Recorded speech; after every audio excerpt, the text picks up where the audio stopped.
return to glory for the University of Georgia. After 6 years of waiting, the Dogs are back in the top 10.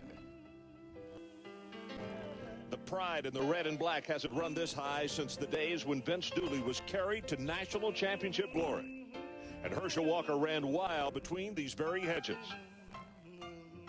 Robert Edwards now runs with the same swiftness and power. And Hines Ward, who has seen it all in his 4 years in Athens, sees nothing less than a November march to an even higher destination.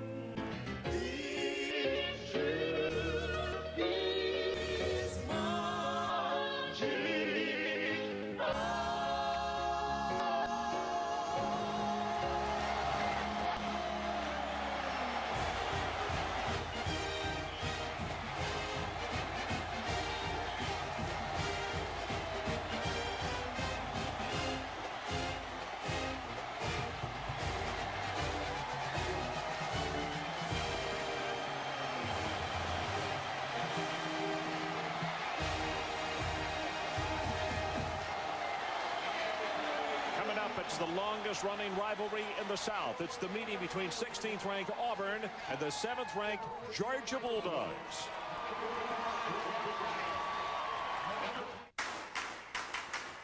And the Georgia Bulldogs. Let's go back one full year. 365 days ago, it took 4 overtime periods to decide this one. Craig is stopped on a 4th down play, and the Georgia Bulldogs have won it by a final score of 56-49, setting off a gigantic celebration. And when you talk to the seniors, particularly here at Georgia, they say that is the football game that vaulted them into what they have done this season with an 8-. Buddy, Ron Franklin, welcome once again to ESPN Saturday Night Primetime College Football. And for the first time in a very long time, the meeting between Auburn and Georgia has got a lot on the line. First of all, for Georgia, they want to win out. They want to have 10 a shot as an alliance team. And as far as Auburn is concerned, well, they control their own destiny. They want to continue to win, wind up in Atlanta, and face off against the Eastern Division champion at a shot at the SEC championship. Mike Godfrey joins me on the telecast as usual. And Mike, high stakes is what you would have to say about this year's meeting between Auburn and Georgia. Ron, Terry Bowden has gambled this year on his passing game, feeling that it would carry his offensive football team. 2 weeks ago, they lost to Mississippi State, got shut out. They've had 2 weeks to prepare for this ball game, and I really look for them to get the ball to Fred Beasley tonight, the former team. One back set, and try to run the football with Fred Beasley. Mike, when I look at the University of Georgia, the greatest difference that I can see this year is quarterback Mike Bobo. Last year, he and his coach did not seem to be on the same page. That's not the case this season. No, and talking to Mike Bobo the other day at practice, he said, you know, I just didn't understand the offense last year. And he said, this year, I understand it. It's coming more easily to me, and he's playing within the system, and his numbers reflect that. He's got 5 interceptions this year as opposed to 16 last year, throwing for about 64% completions, and he's using his other weapons. Hines Ward and Robert Edwards. Go down to the sideline to check with the third member of our telecast team. Here's Adrian Karsten. Adrian? Ron, thanks very much. You know, it really is Jim Donnan's offensive creativity that has Hines Ward lining up tonight as perhaps the most versatile player in college football. Ward, the quarterback, slash running back, slash wide receiver, slash kickoff returner.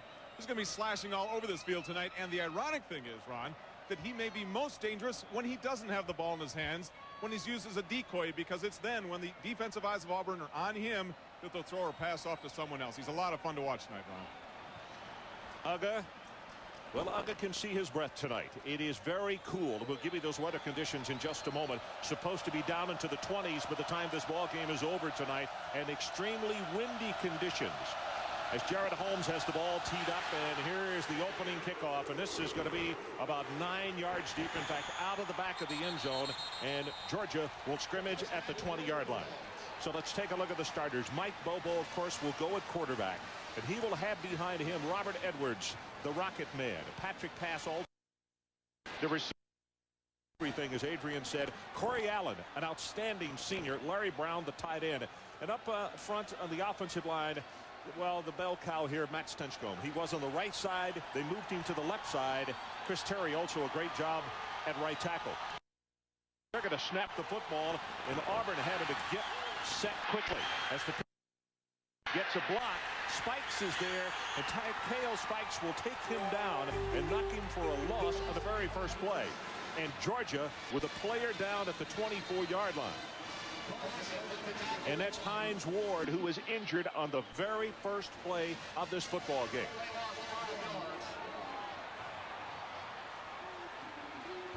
Ron, Georgia came out. They ran out to the field, tried to snap the ball quick to try to catch Auburn, who's a very complex defensive, does a lot of things on defense, trying to catch them sleeping a little bit on the first play. Jim Donnan looks on very concerned, obviously, because of his multi-purpose guy, Hines Ward, going down on the very first play. And Mike, they're helping him off the field, and in just looking at him, he just had his bell rung. I think he got a knee in the helmet. You're going to see him crack back right here. This is him right here. And it looks like his knee, the knee of the defensive player hit him in the helmet. That's exactly right. And you can see he goes down at the 24-yard line. Now, the question is for the trainers and also for the doctor to look him over and make sure that he is okay to come back into this football game. With an injured player as well, just over on the sideline, and it looks like it's Jimmy Brumbaugh. So two key players for both football teams injured on the opening play from scrimmage. It's interesting because Jimmy Brumbaugh, talking the other day, said that Hines Ward was the best player in the SEC. Both of them go out with an injury on the first play. Boy, this is indeed tough sledding for both football teams, particularly if both cannot come back into the contest. Brumbaugh, an inside man. They moved him to defensive end this year, and he's been outstanding. And his knee was the knee that hit Hines Ward's helmet. Second down and 15 for the Bulldogs. They scrimmage from just across their own 14-yard line. Bobo to throw and second down screen. Edwards, 20, 25, out to the 30. First and 10, Georgia Bulldogs.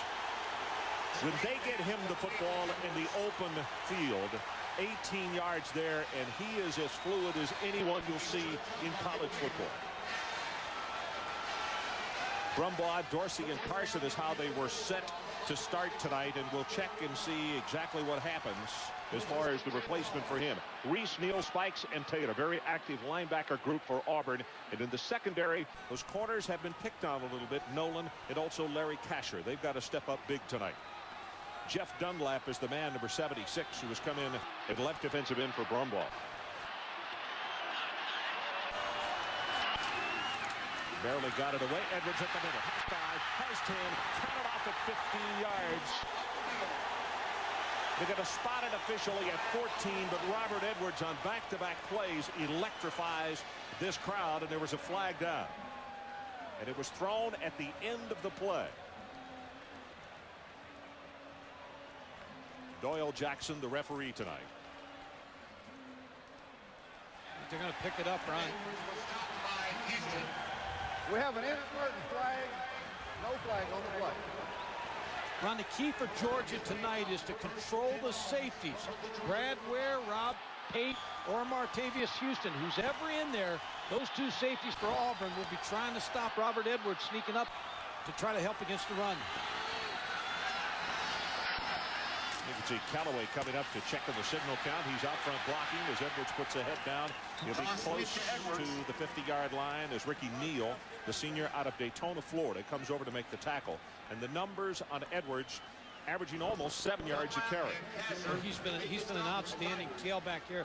Just hasn't been able to stay healthy.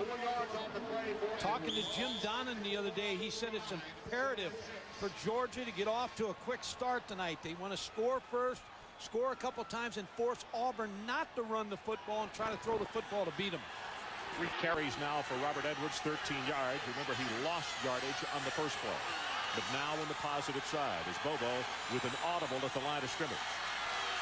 Play clock is down to 3. He sets in the pocket. And back over the middle, has it complete. Greer all the way down to the 10-yard line. Kasher makes the tackle. 41 yards.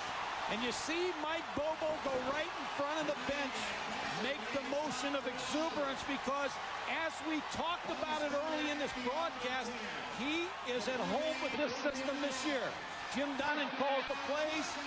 He perfects him. Michael Greer on the reception on a dig route, which is over the middle. Larry Kasher on the tackle. The ball squarely at the 10-yard line. So it is a first down, and from where the ball is spotted, it is goal to go.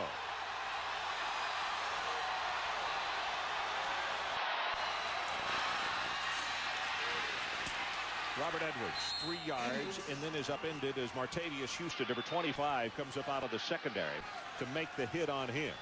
That's the safeties of Auburn.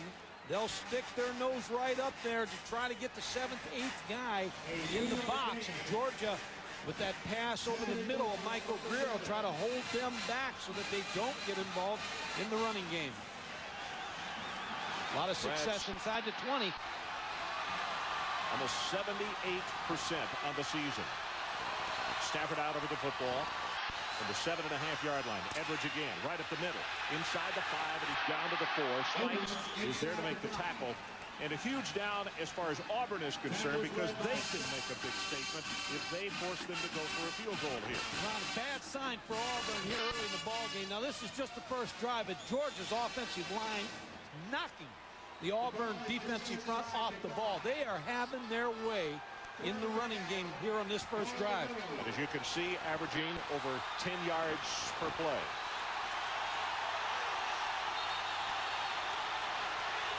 Auburn got caught.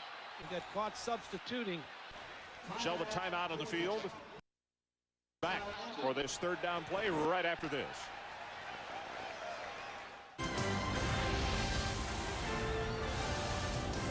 ESPN's presentation of college football, Auburn versus Georgia, is brought to you by Maximum Television, only from Sony. And by National Car Rental. So what are you waiting for? Let's go.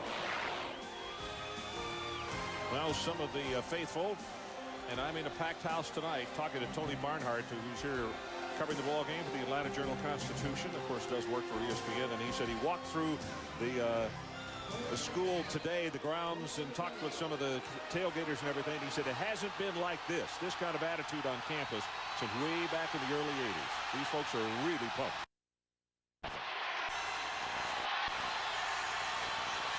It's like Auburn's going to try to blitz them. Here they come. The pass caught for the touchdown. Corey Allen.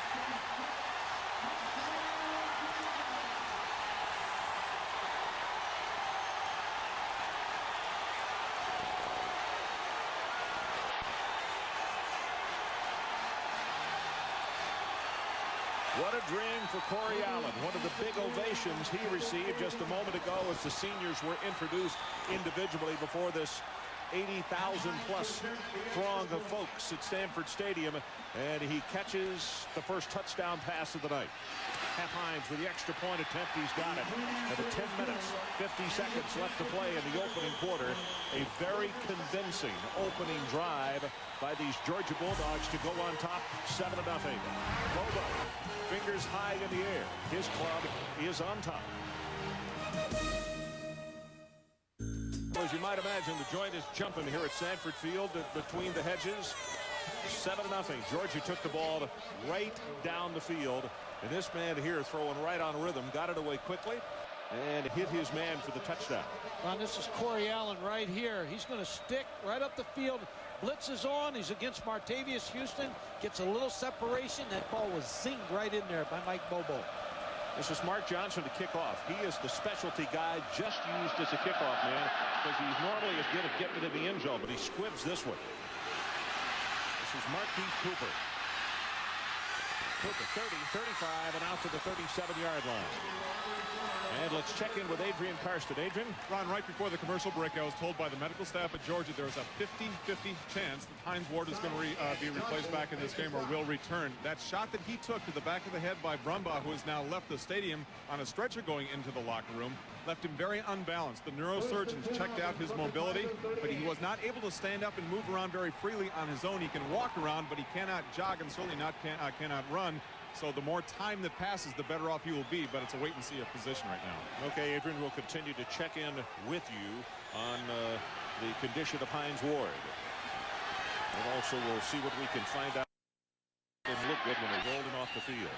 Craig throws his first pass complete to Goodson. And Champ Bailey hits him and pushes him back beyond the line of scrimmage as we take a look at the starters for the Tigers from Auburn. Craig, of course, at quarterback. Demontre Carter and Fred Beasley, the running backs. The receivers, one of those you just saw. Goodson, along with Carson Bailey, and Kevin McLeod as the tight end. The offensive line, they got some work to do here tonight. Victor Riley, probably, if you said that someone was the bell, they would be. A big senior out of South Carolina, 6'5", 313 pounds. Good look at Damian Craig. We saw him earlier in an upset win at LSU at a very big ball game of the Southeastern Conference race. This is Beasley. Crosses the 40 down to the 43, or up to the 43, I should say, as Grant is there to make the tackle. And let's look at the starters for the Bulldogs from Georgia. Snelling, Stroud, and Derek Bird, the down three. The linebackers, active group here, particularly Tolbert and Greg Bright. And in the secondary, the guy who gets them lined up is Trey Sipe, another one of the seniors, and the Bailey brothers, Champ and Ronald, at the two corners, both from Folkestone, Georgia. Jim Donnan, third down. Line to make is the 48. Craig gets outside the box, gets his pass away, and throws it complete for the first down across midfield. That's Hicks Poor on the receiving end. A nice job by, Ron, nice job by Auburn blocking scheme to get Damian Craig outside. Everybody tries to keep him inside. But you'll see this blocking scheme right here by Fred Beasley to try to get him on the corner where he could throw the football to Hicks Poor. Nice move by Terry Bowden and Rodney Allison, the offensive coordinator. It was Brandon Tolbert that got hooked inside. Craig is 2 of 2 for 10 yards. As you look at his numbers, 15 touchdowns, but 11 picks. 4 of those against Mississippi State. Beasley off the left side, going to go for very short yardage. But, Mike, I think for the Tiger fans watching at home, it may look as though it's kind of boring, but I think they're going to have to do a bunch of that just to keep Georgia honest tonight, don't you? They really do. Fred Beasley had a one-on-one meeting with Rodney Allison, the offensive coordinator. In the Mississippi State game, he had 6 yards on 4 carries, and he said, we haven't run the ball enough to know if we can run the ball. He's not being selfish. He just wants to be a leader. And you can see they're ranked 109th in Division I out of 112 running the football. Brett, a senior out of Montgomery, 6 feet 225. The lone setback again. They fake it to him, and now Craig on the roll. Gets his pass, has it complete, and that's Eric Lowe with the first down. Lost the ball, but he lost it out of bounds. Ron, just like you mentioned, though, that running play a play ago wasn't that marvelous a play, but it sets up this for Damian Craig to fake the ball to Fred Beasley. Now you think it's run. Good fake by Damian Craig. Now he gets outside where he's able to throw the ball and get a good lane to find Eric Lowe. Kirby Smart on the tackle. You can see the ball came loose, but he was well out of bounds. So far, what has happened is Auburn has been able to get him outside the box, and that, of course, is where Damian Craig creates all kinds of headaches. The pitch to Carter. Breaks it. Has 5, has 10. Still on his way. Inside the 15. Out of bounds. It will be a 1st and goal, Auburn Tigers. See, this Auburn football team, when they run the football, Damian Craig becomes so much more dangerous. Demontre Carter, who's had some problems holding on to the football this year, shows you the quick burst that he has, speed, getting into the Georgia secondary. But this is a good sign for Auburn. They're running the football, running it successfully. Mike, they spotted him out at the 11, actually, so it's not 1st and goal. And you can see Terry saying, get a move on it or we're going to get a penalty. Play clock is down to 7, now down to 6. Craig looks up at that clock and knows he's got to hustle. High formation, straight ahead with Beasley, and he'll take it for 5 and 6 yards as he goes to the 5-yard line. Kirby Smart again, and right now Joe Kynes has to be saying my safeties are making far too many tackles. They really are, and Fred Beasley becomes the most important player beside Damian Craig on this Auburn football team tonight, because if he can get started and get this running game where he can keep them honest, then Damian Craig has a little more success. 18 touchdowns, 7 field goals, 7 turnovers. That is inside the 20 this year. 2nd down. The Tigers need about 4. Eighth play of the drive. They run it back into the boundary. This is Carter. Blocker in front. And as he is shoved forward, almost, I think, could have the first down. Greg Bright making the tackle for Georgia. Ron, you go back to in our conversation with Jim Donnan the other day. He was talking about Damian Craig, and because they're developing a running game in this game, he said about Damian Craig, he said he helps his team win more than any other player in the league, and how much he admires him because he's carried the weight of this offense throwing the football. He has not had a running game this year. So let's see what they come up with. It is a first down, Auburn Tigers. First down and goal, and the ball is 36 inches away. Georgia leads at 7-0, but the Tigers trying to answer right back. Straight ahead with Craig. Quarterback sneak. Touchdown, Auburn.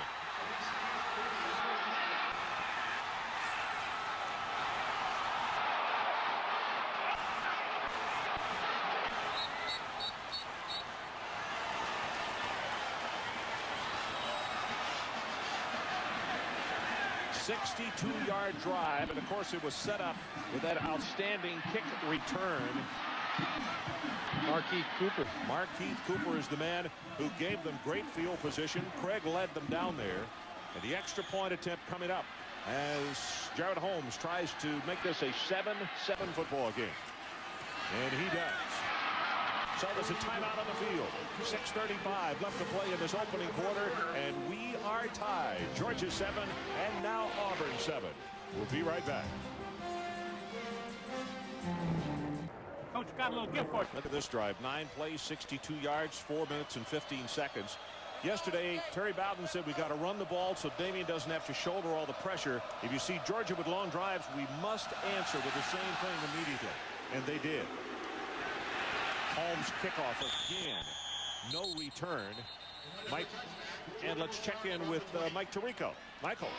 Okay, Ron. Sent by UCLA. Get the votes. That's a gentleman at Purdue will, because of such an outstanding job up there. But I'll tell you what, UCLA certainly should get a lot of tallies for Coach of the Year. I think. I mean, he has done an unbelievable job after losing the first 2 games. The play clock was about to run out, so we called a timeout. So we have a stoppage in play with 6.5 minutes left in the opening quarter. It will take the break with him. We'll be right back.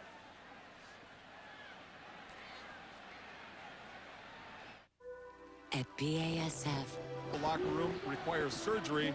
He's done for playing college football in '97. Hines Ward had neurosurgeons take a look at him. There was no marked improvement from him in the past 5 to 6 minutes. He can stand up and walk on his own, but cannot run at this point, Ron.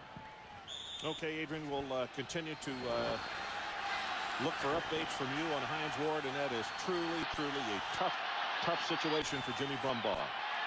Junior out of Keystone Heights, Florida, on the very first play of the night, and his season is over.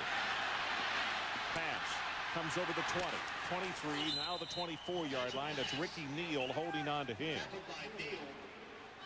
So it means that a redshirt freshman, Jeff Dunlap, is going to get a lot of playing time tonight for Auburn. Bill Oliver said when we visited with him yesterday that Dunlap has made tremendous strides. You come back to that same thing. It says FR by his name. Yeah, freshman, he's 6'5", 245, but Bill Oliver likes to use a lot of defensive linemen, so Jeff Dunlap's got a lot of play this year.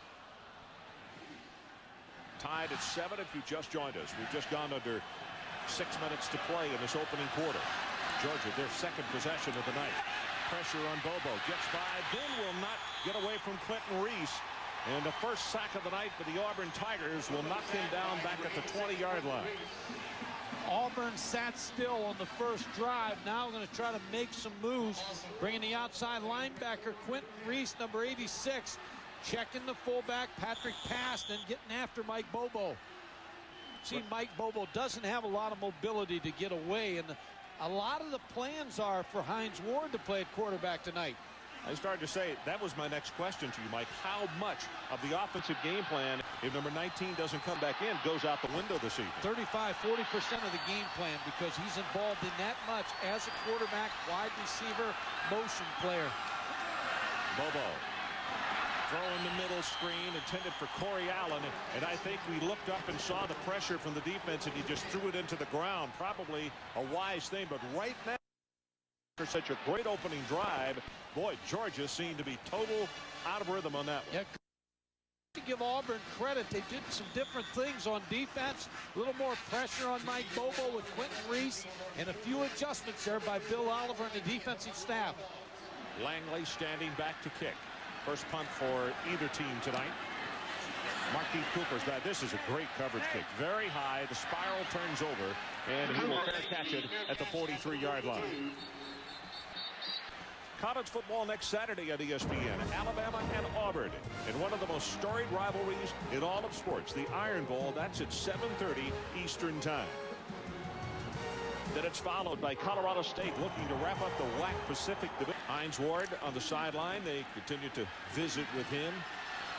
And if it is possible, as Mike said, he will go right back into the ballgame because of what he adds offensively. Craig straight back in the pocket. Going to be flushed, hit from behind, and he's sacked by Cochran. Antonio Cochran, a junior, out of Montezuma, Georgia. Loss of 8.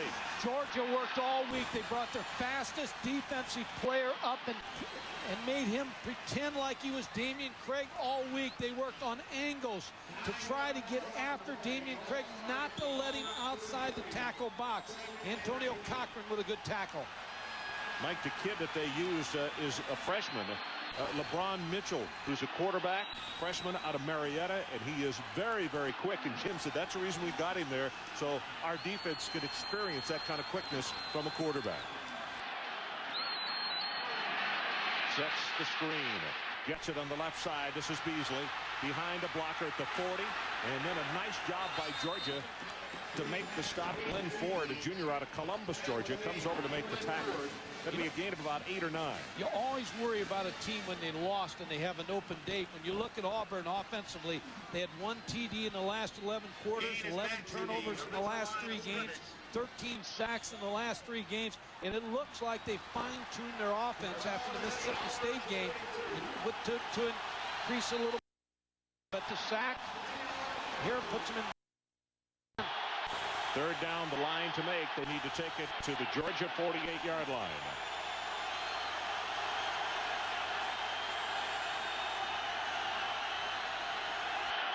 Play clock at 1. They get it away from the shotgun. Craig gets outside. Now lobs the pass, and it is caught. That's Rusty Williams. Williams for a moment looked as though he had given up on the football, and then went high in the air, took it away, and it's a gain of 33. Every defensive coordinator in the Southeastern Conference will tell you when Damian Craig's on the run, he becomes dangerous. Sitting in the pocket, ball on the shotgun. Now he gets outside. Antonio Cochran took the fake. Now Damian Craig on the move. Finds Rusty Williams, who made a great catch. Greg Bright on coverage. And what did Joe Kines say to us yesterday? Our kids are so impressed watching Craig throw on the run. He said you can become mesmerized. Said he has a bazooka when he's on the run. His arm is stronger when he's on the run than sitting in the pocket. Quarterback draw. Looks for a block. Has 5, 6, and now 7. He will take it inside the 20. And let's check in again with Mike Tirico. Michael. Oh, Ron, it looked like it wasn't going to happen, but a major touchdown receptions. Joe Kines, a defensive coordinator for the Georgia Bulldogs. His club with a second and short. Here's an option play. And Craig takes it back into the middle. And I'll tell you, Terry Bowden's offense has given Joe Kines a lot to think about on these first 2 drives. That's the problem when you have an open date. A team with an open date, they can put some other things in or bring some things back that they worked on in fall camp. And that seems what Auburn has done. Joe Kines knew when we talked to him yesterday he was going to have a problem with this ball club tonight. He wasn't sure what they would add, and he's seen it all here in the first quarter. So with his first down, the line of scrimmage is the 15. We're tied at 7. Auburn is driving. Here's Beasley to the right side. Goes for a couple, and again, Grant along with Leroy there to make the tackle. Short running play, but it serves its purpose because, again, it is there for Georgia to think about on every play-action pass. Fred Beasley went to Rodney Allison and told him he wanted the football. That's, I believe, is his 4th rushing carry in this ball game. Caught a pass. So Fred Beasley's little conversation with Rodney Allison has paid dividends here early in the ball game. He's getting his hands on the football. Big T.J. Dunnigan out over the football. Number 77, a sophomore out of Coffeyville, Alabama. Second down for the Tigers. They need the 5. They fake the run, a pass in the flat, and it's knocked down. It is dropped by Tyrone Goodson. He kind of fought that football. And you could see Craig was under pressure coming from his left, and he had to deliver the pass quickly. Now, that ball should have been caught by Tyrone Goodson. That was right in his hands. Damian Craig with a good play fake, setting up his 3rd and 8. Rusty Williams checks back into the ball game. And Ron, talking about Fred Beasley going to his coach, I like that because, you know, your players, it's their team. And if the guy wants to come and tell you how important it is to him, it's important. It is 3rd down. As we mentioned, they need the 5-yard line. Auburn goes for the shotgun. Georgia comes with a straight blitz. Craig's ball, air under it in the end zone. Too tall and out of the back of the end zone. It'll be 4th down. Ron Bailey is the man with the cover on Hicks Poor on the play. Boy, great coverage by Ronald Bailey, number 5. He was all over Hicks Poor. There was no place to fit that ball in. Jared Holmes to attempt this field goal, and it's going to be from in the vicinity of about 28, 29 yards. They're going to place it down at the 19-yard line. So the right hash mark, a 29-yard attempt as Auburn tries to break the 7-7 tie. High pass, gets his kick away, and he got it. Shows his timeout on the field with 38 seconds left in this. And our new score, the Auburn Tigers 10 and the Georgia Bulldogs 7. Now let's take a look at what is at stake in this football game tonight. If Georgia wins, alive for the SEC title, but they also need a Tennessee loss. And of course, they're alive for an alliance bid. They want to finish at 10-1, a top 7 finish. And if Auburn wins, they are alive for the SEC West title. They need Mississippi State to lose a football game. Vince Dooley, the athletic director at Georgia, looking on. A couple of weeks ago, it was as big a celebration as this campus has seen in a long time as the largest outdoor cocktail party, which is always held in Jacksonville. A huge win, an upset win by Georgia, and they won it going away over Florida. And it has really propelled a lot of excitement in the Athens area and also in the entire state of Georgia for that matter. But right now, the Auburn Tigers have brought them back to earth as they are trailing 10-7 with 38 ticks showing in the clock in this opening quarter. And this is out of the back of the end zone. Can't tell you, well, Mike certainly can, being a former head coach, how valuable guys like Jared Holmes are. No returns of kickoffs so far tonight by Georgia. ESPN College Football coming up again this Thursday night. It's the weekend kickoff show at 7:30 Eastern. Then it's on as SMU looks to close. Coach in TCU, Pat Sullivan, decided to leave that job. Joe Kynes pacing the sideline, and Auburn has to call their second timeout.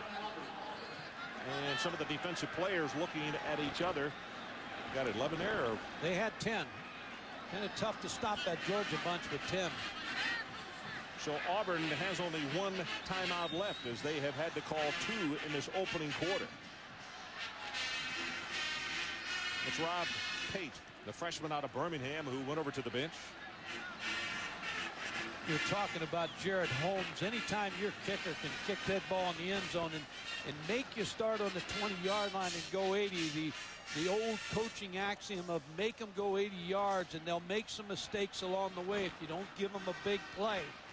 And that's exactly what Auburn's trying to do defensively, not allow the big play. So Jared Holmes has been important here in the first quarter. Boy, he really has. Look at that percentage of touchbacks for him, almost 65%. And let's check in with Adrian Karsten while we got a couple of seconds. Ron, with the Auburn defense back on the field, minus Jimmy Brumbaugh, just a thought on certainly one player does not a team make, but without him in there, they've had to eliminate now 4 or 5 of their blitzes from that package because they're all predicated on his speed and how quickly he can get around those tackles and tight ends for Georgia. Plus, he was averaging 10 tackles per game, so someone's got to make that up. Well, now it's Shannon Suttle, a senior out of Lafayette, Georgia, who was coming number 99. He and Dunlop will flip back and forth to that defensive end spot. First down from the 20. They roll the pocket. Pass is caught, but down immediately is Tony Small. And it looks as though that the doctors need to take. They need him in there, Ron, for a couple different reasons. As Adrian Carson's watching him run there, as Adrian looks like a doctor there. But Hines Ward can give you such a big threat as a pass receiver, but Georgia would like to use him at quarterback a little bit tonight. They have the option threat, the draw threat. There's the doctor. Well, 2 seconds down to 1, and that is the end of the opening quarter. So let's take a timeout. And an entertaining first 15 minutes it was. The Auburn Tigers 10, the Georgia Bulldogs 7.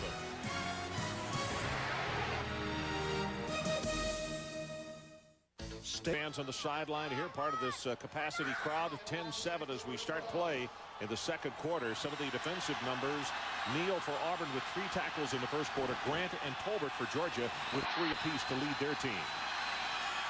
That's Michael Greer in motion. He had that big reception back in the first. The ball is tipped and very dangerous. It is picked off to the Auburn Tigers.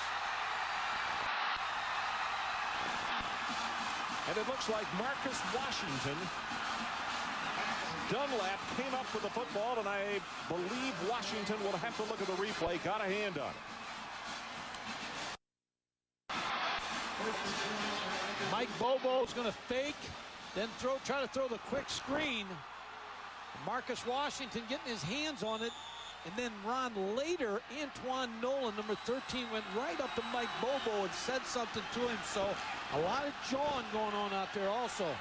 Well, this is huge as far as Auburn is concerned. The defense gives him the football back at the 22-yard line of Georgia. The Tigers already leading by 3. Here's a pitch, and they run the reverse.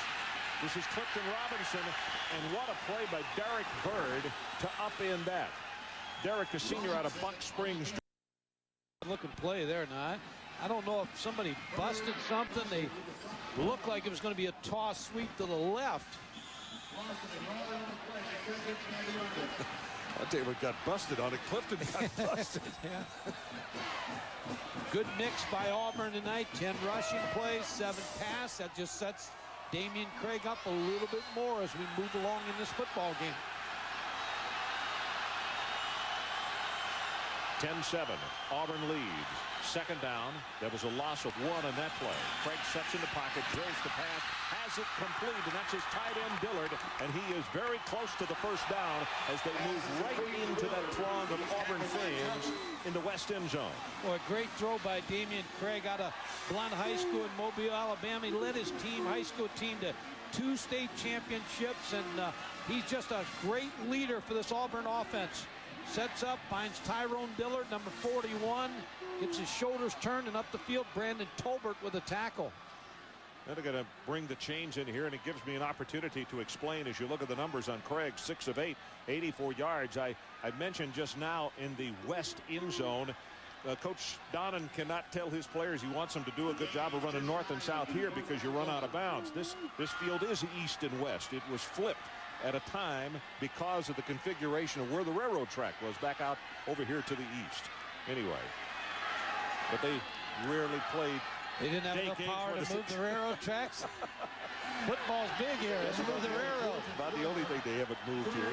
Jim Donnan in his second year. His ball club 8-1, but he knows they're trying to dodge one right here. As the ball is turned over, Auburn took it at the 22. Straight ahead with Craig and the quarterback sneak, and he'll have it. All they needed was just a couple of inches. Greg Bright grabs him. Terry Bowden. Yesterday he mentioned,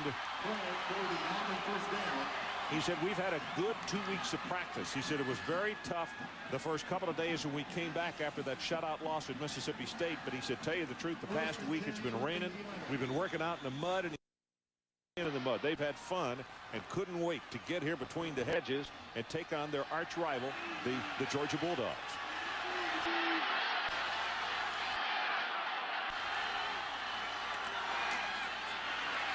This is Carter back into the boundary. Hat 5 has 10, counted off as a touchdown, and what a block by Fred Beasley as DeMontre Carter takes it in for the 6 points.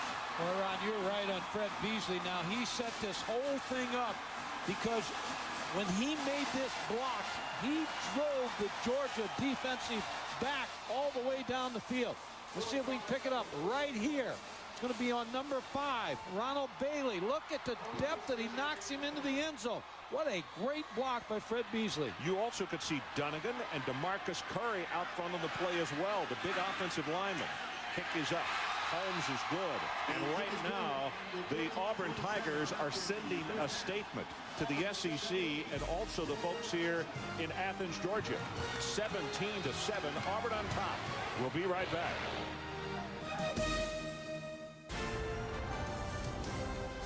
ESPN's presentation of college football, Auburn versus Georgia, is brought to you by AXA and Equitable, a global powerhouse, a trusted friend, a formula for success. Well, Uga looking out saying, hey, fellas, let's get it cranked up here. Down by 10 with 13:27 left until halftime. And listen to these numbers. 46 yards rushing for Auburn, 83 yards passing for 129. As you look at their starts, the number of plays, and they have had sustained drives every time they've gotten the football. Look like a team on a mission tonight. Here's Holmes with the kickoff. And this one is going to be returnable. Into a little breeze. Caught at the 2. This Patrick pass. Tries to get it outside. He'll be tackled at the 24-yard line. And let's see if Hines Ward, yep, he's talking to his head coach. And Hines Ward is going to come into the ball game for the first time tonight. So what we have to keep an eye on now, first let's check in with Adrian. Well, the problem that he has here is pretty simple, guys. When he starts running, the blood starts pumping. Goes to his head, it begins to throb. That's when he loses his balance. So, yeah, he's back in the game, but how long he can go at a number of plays is going to be the question here. All right, we'll watch it. And we'll have to keep an eye because he lines up at quarterback, at wide receiver, sometimes at running back.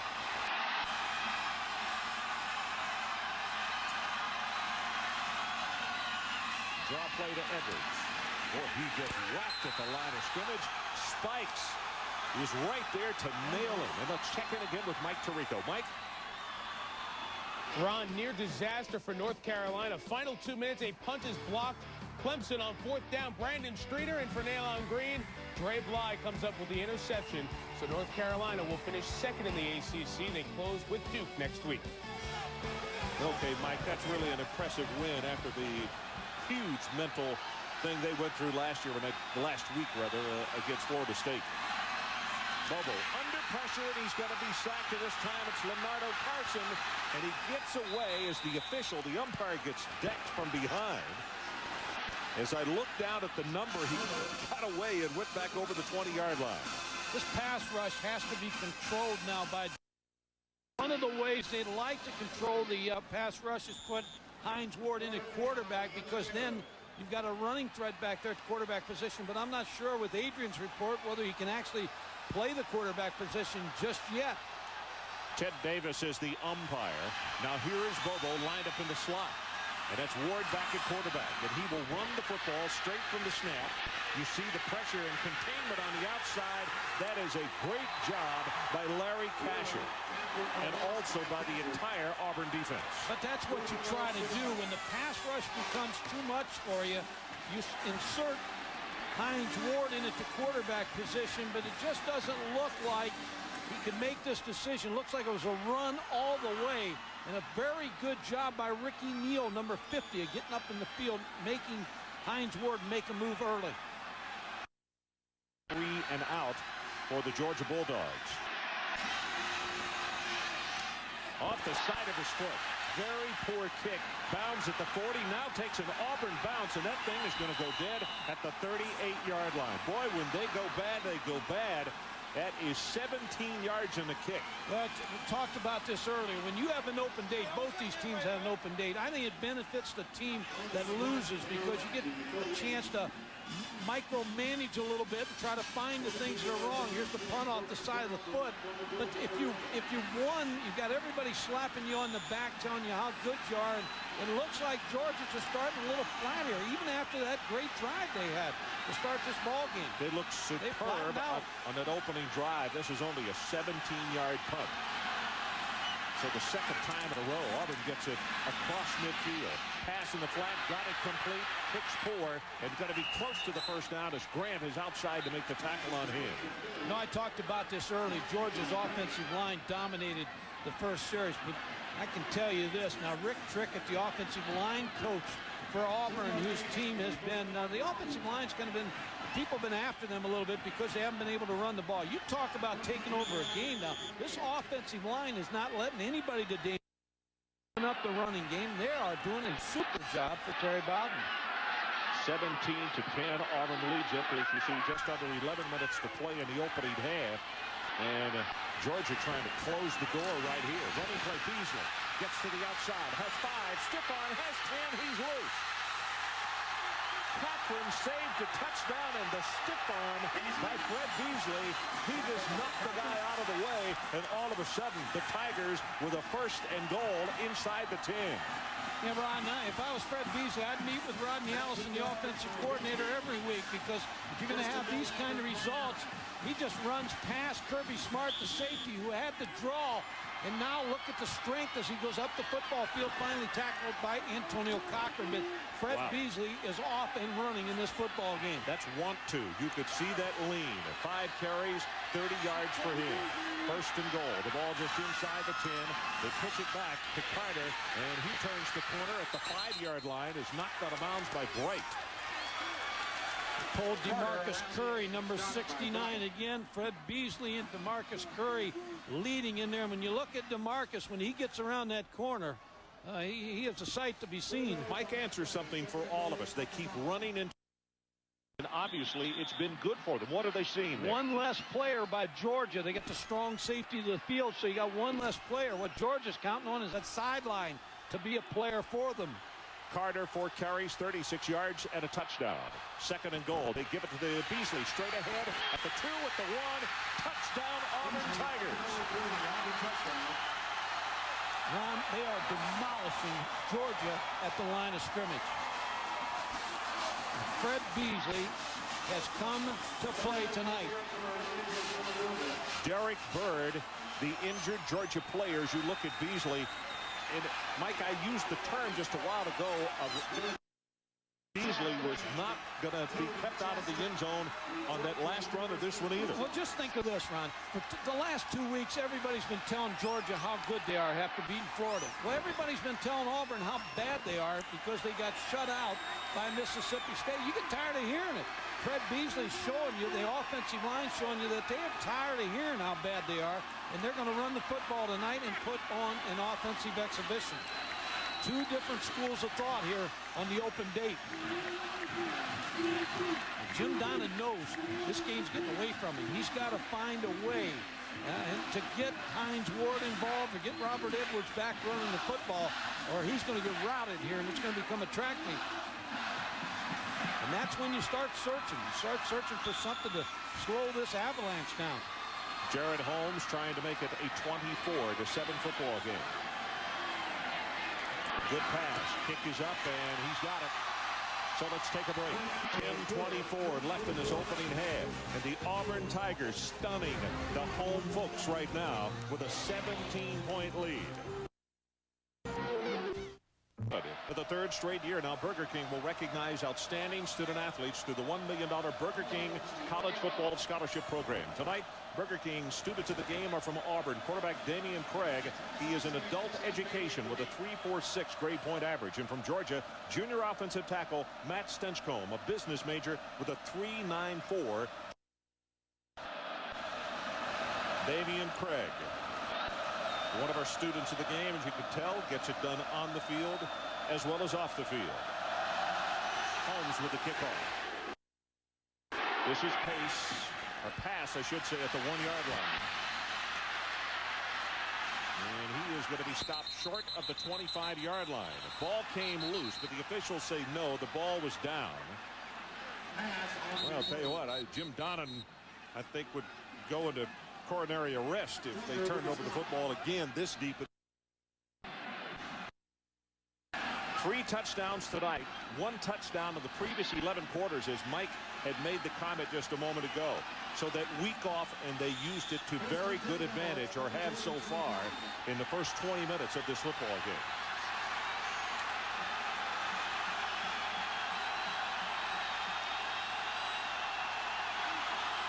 Capacity crowd coming to life. Won the going just like they did on that opening drive, but they took it right down the field. Edwards cuts it back to the right, has 4, now 5 yards. Martavius Houston, number 25, the junior from Ladale Lakes, Florida, comes up to make the tackle. Ron, we talked so early about the safeties of Auburn. You've got to be able to control them. Here's a safety, Martavius Houston, coming up. Now watch, there's nobody to block him, so he's sitting in there in the cutback and makes the tackle. You've got to be able to control them, try to throw the ball against them to keep them out of your running game. Under 10 minutes left to play until halftime. Here comes the blitz. Bobo gets his pass away. He's got Corey Allen right over the middle. Nice job by Jason Bray with a one-on-one tackle. It was Ricky Neal coming with the pressure right up the middle.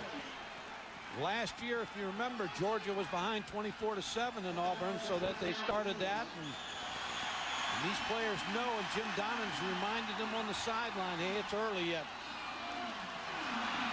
You know, when they went down 28-7, Mike, it was Greg Bright who told us yesterday, he said, we were stinking it up defensively. Thank goodness the offense came through.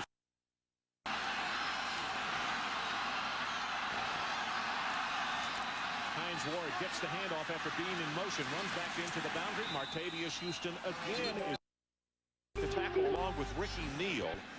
And it looks as though everywhere that number 19 goes, particularly when he's in motion, there's a spy. Well, Martavius Houston's a safety. Brad Ware, Rob Pate, no matter who's in there, they're going to be so close to the line of scrimmage. You see right here.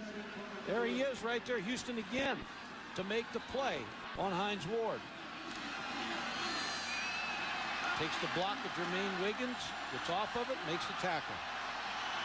Second down. 24-7. Auburn has shocked this crowd with the capacity house, trying to get them going again. Pass tipped at the line of scrimmage, and I'll tell you what, it is a darn good thing. Dunlap is the man who tipped it. It's a good thing that Wiggins came back and played a little pass defense, because that thing might have been picked off as well.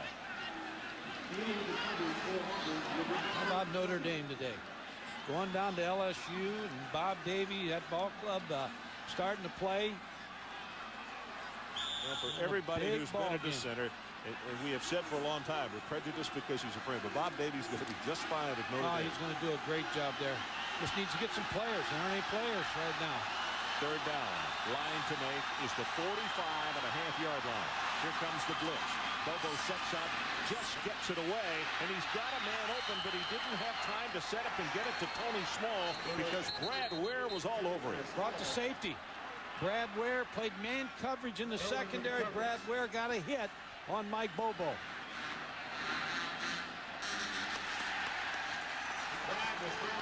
Going to be holding. Defensive holding called against the Auburn Tigers. So Auburn had stopped them on a big third down play. Put an asterisk by that one should Georgia put it in the end zone. By the defense during a pass play, the foul will be penalized 10 yards from the previous spot. Mike Bobo's going to see the safety blitz. Try 27. Brad Ware with the hit on Mike Bobo. Nobody picked him up. There was the hold. I believe it was called on Antoine Nolan, number 13. That's the first accepted penalty in this ball game tonight. New line of scrimmage, the Georgia 48. Here comes pressure from the outside. Quick screen over the middle, Hines Ward, and there to make the tackle is Martavius Houston. Martavius' job of everywhere that Hines goes, he's sure to go. Ron, good story on Martavius Houston. When he was 5, he was shot, paralyzed. The doctor told his mom he may never walk again. Mother was in the room crying. The lady went by. They prayed about it, and about 3 days later, the Martavius Houston, the doctor said that he would be able to walk, and became the top recruit in the state of Florida. Chose Auburn. Well, he's got 5 tackles in the early part of this ball game, and 2 of those are solo. He has been very active in the secondary. Timeout, Georgia. Your attention, please. Jamison and Steph. So we'll take it with them. 7:37 left until halftime. Auburn 24-7. Now a good look from the west end zone, the corner of this capacity crowd. 24-7 our score. As you get a look just over the top of the hedges and some of this crowd that they've come from everywhere to see this one this evening. Second down. Georgia needs to take it to the 42-yard line as Bobo sets in the pocket. Now is flushed out. Dunlap after him. And on the comeback, the pass is caught. That's complete to Bailey. Champ Bailey, who goes both ways, offensively and defensively, and maybe he's the spark they need. They're looking for a spark. They caught Auburn this time. Now, here's what Auburn's doing on defense. They're trying to confuse Mike Bobo. Look at this now. There's the safeties sitting up there. Then they back out after Mike Bobo makes the call so that he can't check off. Then he's thrown into heavy coverage to Champ Bailey against Jason Bray, number 4. Well, you could see Bailey on the near sideline coming back pell-mell. That's a great job to help out his quarterback, who was running for his life. Here's a reverse. It's Bailey again. Gets a block from Hines Ward. And then their white shirts all over the place. Spikes knocks him out of bounds. And so far, the trickery has not worked. In fact, that's going to wind up being about a 12-yard loss for Georgia. Well, Takeo Spikes has been everywhere tonight also with Martavius Houston. But you see the reverse. Robert Edwards. There's the block by Hines Ward. Then a lot of players are going to go try to find Takeo Spikes and a lot of other players defensively for Auburn. You notice that Hines made sure he hit him with his shoulder pads and not his head. Takeo Spikes, 99 total tackles coming into this game, 2 sacks. An outstanding linebacker who was the top recruit, Mr. Football, in Georgia when he decided on Auburn. See the safeties taking off again. Pass is caught. That's Bailey again. And let's check in again with Mike Tirico. Mike? Well, Ron, you guys were talking about Bob Davie and the Notre Dame program going to Baton Rouge today and putting one on LSU. Autry Denson. A run-dominated game for the Irish offense. They beat LSU at home. They'll give us that score also. They've got 2 ball games left, but they need to get to a bowl game because they got a lot of young players. And the benefit of going to a bowl is the great practice time you have with your young players. So it's going to be important for Bob Davie. 9th play of the drive. It is 3rd down. Line to make is the Auburn 28. Bobo, protection breaks down, and he's going to be tackled by Reese. Second time tonight that Quentin Reese has gotten to the quarterback. I think they've got Mike Bobo confused. They're giving him a lot of different looks, a lot of different coverages, twists up front. And you see number 86, Quentin Reese, come off. He was on a twist, came off a block, and came scot-free to tackle Mike Bobo. Dax Langley comes on to punt it away for the Georgia Bulldogs. And here's important for Auburn, Ron. Right now, you want to have the killer instinct. You want to try to put these guys away before half. Good high coverage kick. Cooper, fair catch, and makes it at the 14-yard line. ESPN NFL count. 24-7 our score with 5 minutes and 27 seconds showing on the clock. I can tell you right now, Joe Kynes would love nothing more than to get a turnover so that his offense, or the offense of Georgia, could put 7 on the board before halftime. Draw play. Beasley right up the middle, puts a head down. You could hear the collision. Bright and Grant combining to the stop. It's going to be a gain of short yardage. I agree with you, Ron. Joe Kynes is looking for a turnover, but if you're Auburn and you're Rodney Allison and Terry Bowden, you want to keep going right now. You've had success in this first half, and you don't want your guys to ease off at all. You want to get them in situations and plays where you keep attacking Georgia. And don't go conservative now. A lot of smiles from that Auburn defense on the sideline, and for good reason. Second down. They need to take it out to the 25-yard line. And it's this time from the shotgun. They fake the run. Now Craig rolls to his right. God Goodson there, but he throws it short to Bailey. Has it complete for the first down. Nice looking route. He had 2 guys that were open, actually. Yeah, that's the same route Florida State ran against North Carolina last week. The shotgun, and they faked the ball to Minor, and they had the same kind of route. Here comes Karsten Bailey number 5 on the underneath route against Jeff Harris, number 13. But I like the play call because it's continuing to put pressure on the Georgia defense, not letting up on the heat. And again, the play action pass, they had to stick for Beasley for a count. And they're getting him outside again, outside the tackle box. This time they get it to him. And Beasley hit at the line of scrimmage, going to be knocked down by Bright. Maybe no gain in the play. In fact, he lost a yard. About to go under 4 minutes until halftime. 24-7, the Auburn Tigers leading the Georgia Bulldogs in this first half from Athens. Well, Greg Bright was another one of the players we talked to yesterday, and when you hear one thing about this football team, they talk about the senior leadership. They took over this team, and they believe strongly in the coach. The transition year is the most difficult year. Jim Donovan's in his second year, and now his players know him. Second down and 11. Again from the shotgun. Craig under pressure, loses the football. Georgia has recovered. Stroud, I believe, with the hit, and it was Snellings who made the recovery. It's exactly what I was talking about that Auburn did not want to do. Well, Joe Kynes, the key is they're keeping him in the pocket, in the tackle area. Third down. There's the hit. Travis Stroud caused a fumble. Georgia in pretty good shape now offensively.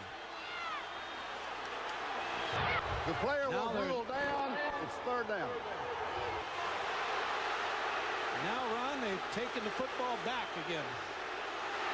Boy, that was a clear signal. There's the knee down. I think you're right, Mike. It has to be what it is.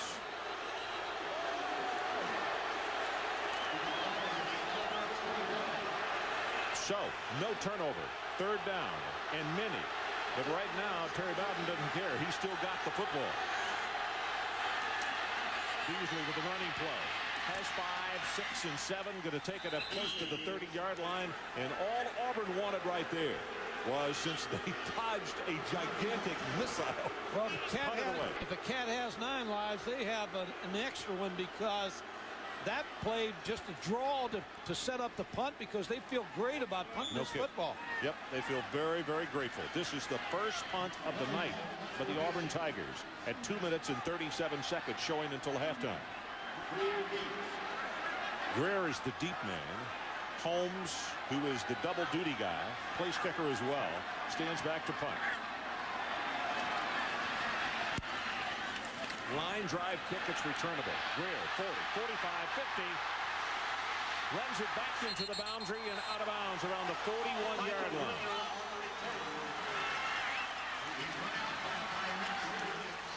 Well, next Saturday on the Deuce, football will be flying in Lexington. Peyton Manning leads Tennessee up against Tim Couch and the Kentucky Wildcats.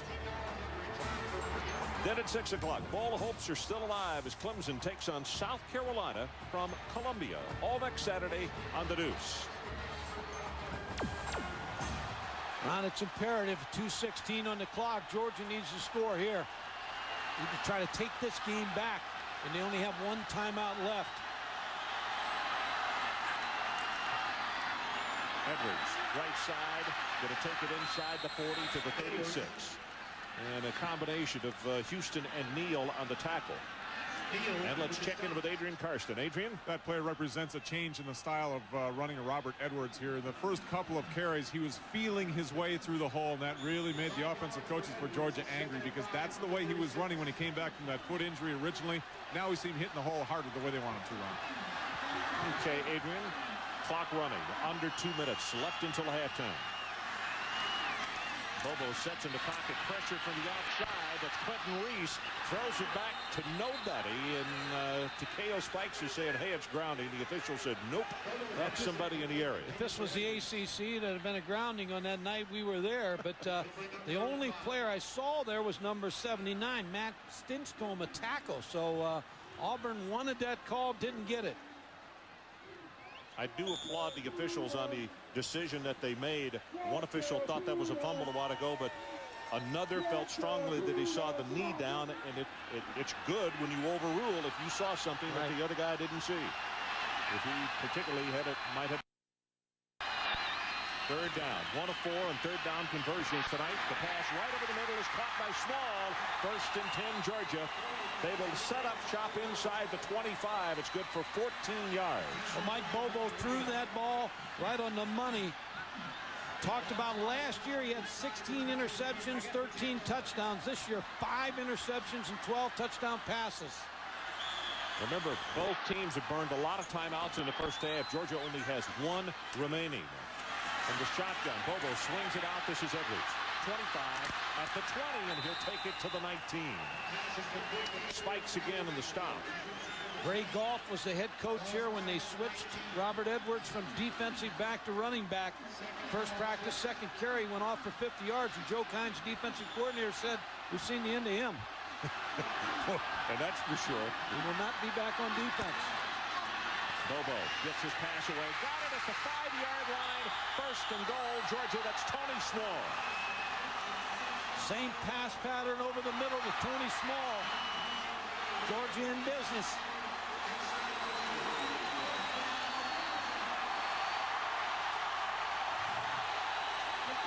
This would be big, Ron, before the half to get in there and score, because both coaches are going to talk about last year when Auburn had that 24-7 lead. They'll both be talking about that at halftime. You see the ball a yard and a half away. Auburn 24, Georgia 7. Clock running under 1 minute left until halftime. Bobo pitches to Edwards. Can he get in? No. Stopped at the 1-foot line. Auburn would not allow him to the end zone as Marcus Washington led the attack. And the clock's going to be a factor now. They're going to call that timeout. Georgia will use their final timeout. We'll take it with them. 29 seconds left until halftime. Let's take a break. 4-7 quickly. Let's go back to Mike Tirico. Mike? Ron, Buick Century halftime report coming up. We'll show you SEC fans what happened to LSU today, how UCLA is as hot as anybody in the country, and the story of 77 points in Lincoln. See you in a couple minutes. All right, Michael, back to our game. Ron, you have to have a couple plays called here because of 29 seconds. This first play, you got to line up and have the second call already called. They probably have 3 calls right now. Good point. Edwards over the top. Touchdown, Georgia.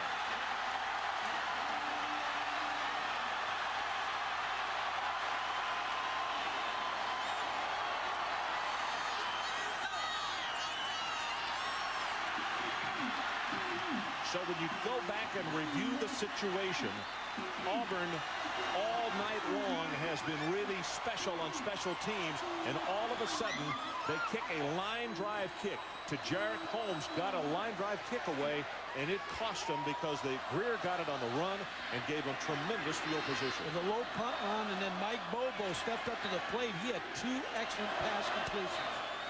Extra point by Hep Hines. Up, and it is good. Stadium clock shows 27 seconds left until halftime, and we have a 10-point ball game. Robert Edwards just over the top.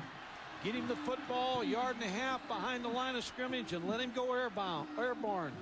Number 47 gets hit by Martavius Houston, but strong enough to get in the end zone. Well, Houston really is the spy on him, isn't he? Boy, Everywhere really he goes.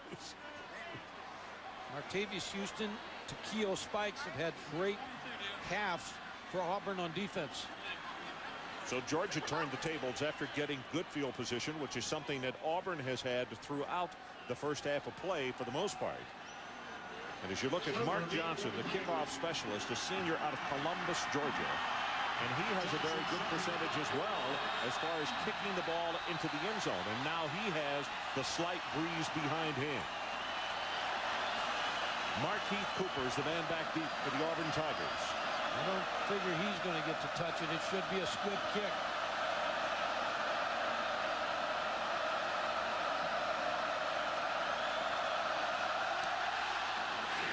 Kicks it low and on the ground. Cooper gets it good bounce from the 3. 10, 20, Tries to get outside, and he goes down at the 26. Clock shows 20 seconds left. One of the things that Cooper has been slowed by in the separation, and it really put him back some.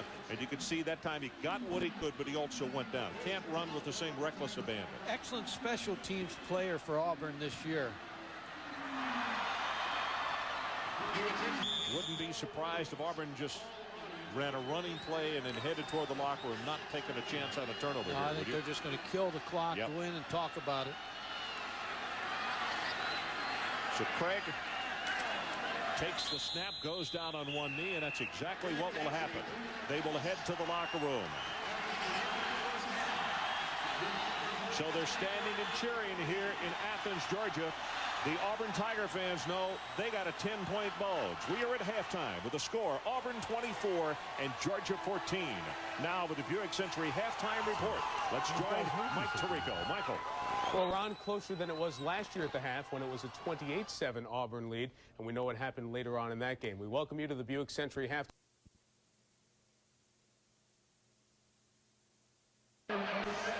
Fred, a senior out of Montgomery. As you look at Damian Craig, also a senior. He's out of Pritchard, Alabama.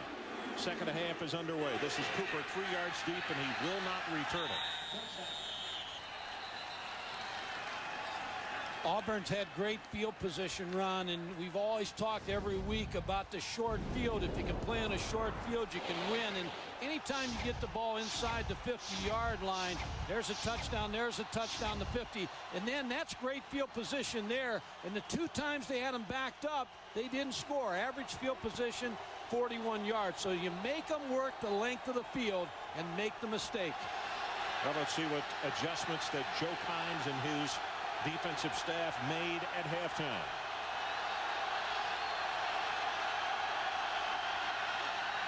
Craig wants to throw on first down. Batted down at the line of scrimmage, and that was Travis Stroud who got a big mid up and knocked it down.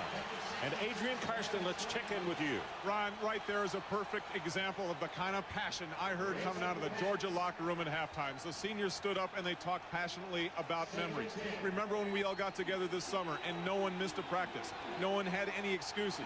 Remember this game last year and how we came back and won it? Play with that passion in the second half. Don't get pushed around. Well, they're off to a good start. Travis Stroud knocking down that first pass by Damian Craig to open the second half of play. Pitch goes to Carter. Beasley in front, and this is going to be good for about 3 yards, maybe 4. Ron Bailey comes up defensively as Joe Kimes looks on, and he knows it's a third down. And to build on what Adrian said coming out of halftime, when you talked to Jim Donnan yesterday and Joe Kimes, they said about this senior group, they've given great leadership. They haven't had any problems. They're all on course to graduate. It's been no crisis this year, so they can coach football and play football. A tribute to the seniors of Georgia and their coaching staff. You look at Hines Ward looking on from the sideline, hoping that his defense can get a 3 and out. Damian Craig, well, his feelings are just the opposite. Got his pass complete, and that's good for the first down to Karsten Bailey. Boy, boy, boy. Glenn Ford comes over to make the tackle. But how many times has Craig done it this year? And Ron, you go back again. High school, he won 2 state championships. He came to Auburn because he wanted to be a quarterback. Everybody else recruited him as an athlete. You see the big throw here to Karsten Bailey. And you were talking about Joe Kimes wants 3 and out, but the senior quarterback will not allow that. Gets the completion to Karsten Bailey. Here are the defensive numbers from the first half. Bright, the linebacker, with 7 tackles for Georgia. Cochran with 5 tackles and 1 sack.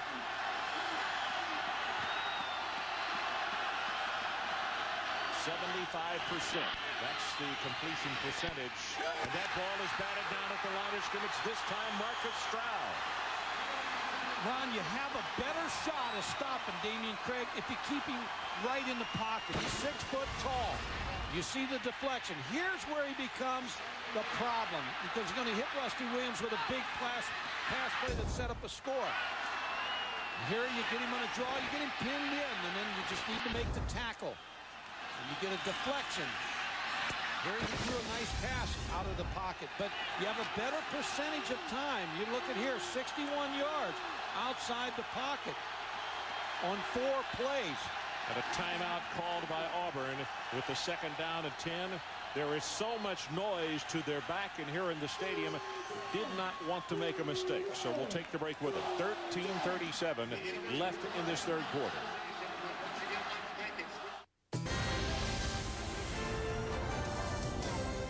ESPN's presentation of college football, Auburn versus Georgia, is brought to you by Chrysler. Engineered to be great cars.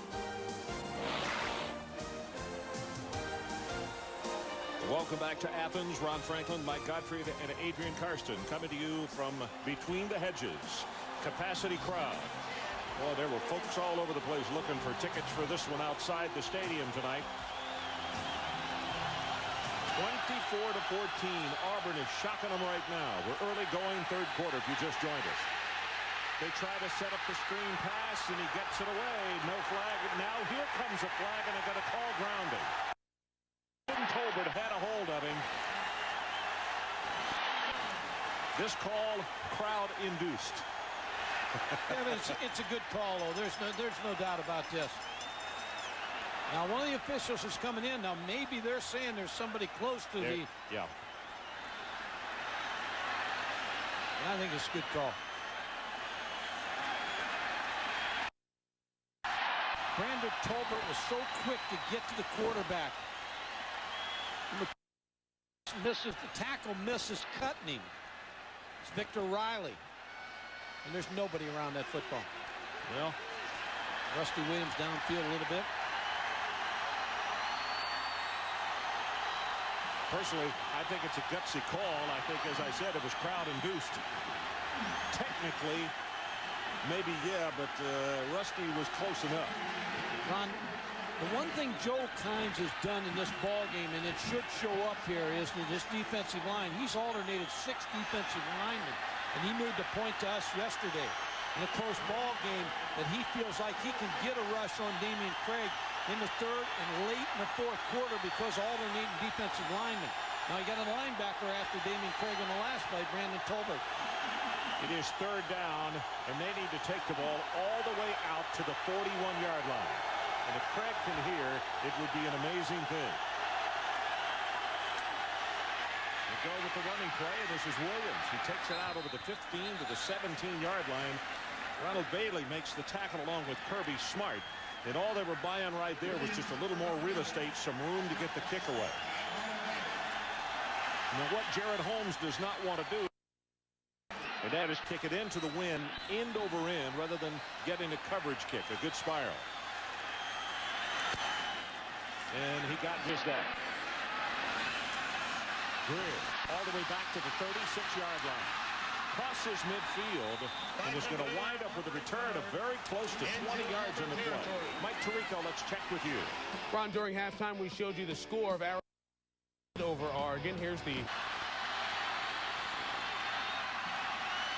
Great field position by Georgia. Robert Edwards, left side. Big opening inside the 40. Spikes will make the tackle to spot him down at about the 38-yard line. Going to be a gain of 8 on the play. You were talking to Robert Edwards, and of course Takeo Spikes and Robert Edwards together. They were together last week. And Robert Edwards has a brother that's an outstanding quarterback named Terrence, and his lead school right now is Auburn. 2nd down at about 2.5. You see Sel McCalloway, the fullback, come up and make sure that he gets the play. This time Edwards takes it to the right side. Quentin Reese. Taylor there to stop him. And it's a loss of 1.5 yards. It's going to be 3rd down at about 4.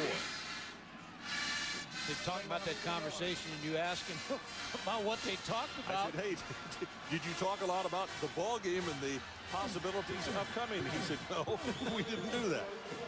It's hard to believe they were at the football game together at a high school ball game or college ball game, Florida A&M, and they didn't talk about this game 6 days later. Spikes, by the way, in that first half had 6 tackles, 3 solo. Neal had 7 in the first half for Auburn. Pass right over the middle. Nice grab by Wiggins. And the one-handed stab. It'll be a first down plus 10 more. Well, what a catch by Wiggins. You're right. It was a stab, too. Right hand. He controlled that football. And look at Bobo with his appreciation to the big tight end. Just put a big mitt out there and grab that thing in with one. Go back to what Adrian Carson said. When you've got a good senior class, there's the catch by Jermaine Wiggins. When you've got a good senior class and you've got great leadership on your football team, they're not going to fold the tent when you're down 24-7.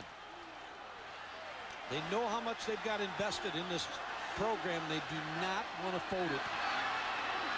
First down, the ball inside the 29-yard line of Auburn. Tigers lead it 10-0. But Georgia trying to fight their way back. Here's Edwards. Takes it for about 3 yards. Ricky Neal holding on to him. That would be his 8th tackle of the night. Speaking of Neal. You know, the other thing that Robert talked about that I thought was really interesting, he got the early injury this year. He's been injured before, and he said people started publicly saying he was not mentally tough, that he became injured too easily. And he said that's anything but the case, but when you're hurt, you're hurt. So that's another thing, Mike. He's played through some things this year. It really has. Straight in the pocket. Right down the middle with the pass. Well overthrown and almost picked off. Brad Ware was the closest man to it. And that almost turned to disaster as Hines Ward was not even close to it. Boy, big mistake there because Brad Ware brings that down. They silenced this drive. Just couldn't hold on to it. It's going to be 3rd down. This is the pass right here to Hines Ward, but he's nowhere around. Brad Ware has a chance to intercept that football. Ron, what Georgia had success late in the first half with was the in routes, the dig routes, which are about to break them over the middle. And Tony Small made a couple nice catches in the first half. Let's see if they try to find him. They got a tandem. 3 wide receivers set to the left this time. Bobo, lots of time, gets the pass. Almost intercepted. That hit Rob Pate. I think it surprised him as Brown was the man he was trying to get the pass to. Good job by Rob Pate. You were right.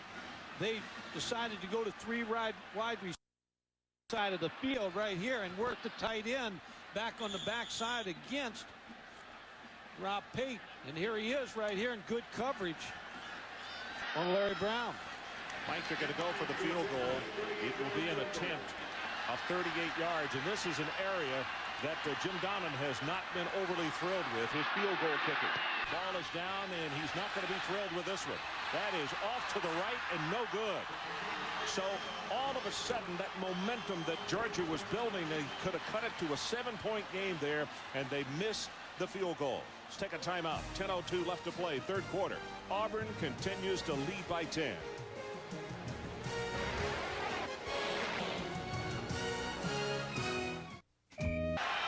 From the shotgun, rolls the pocket, gets his pass well overthrown. Hicks for the intended receiver. Hicks, by the way, from the state of Georgia, out of Marietta. He took a hit again, talking about Damian Craig, from Brandon Miller, 51. So it's paying off a little bit for Joe Kynes, the defensive coordinator, to alternate those defensive linemen, keep fresh people after Damian Craig. Mike, isn't this twice now on 1st down in the 2nd half that Auburn has thrown the ball rather than running as they did in the 1st half? Getting away a little bit from the running game that was so successful for them in the 1st half. Draw play.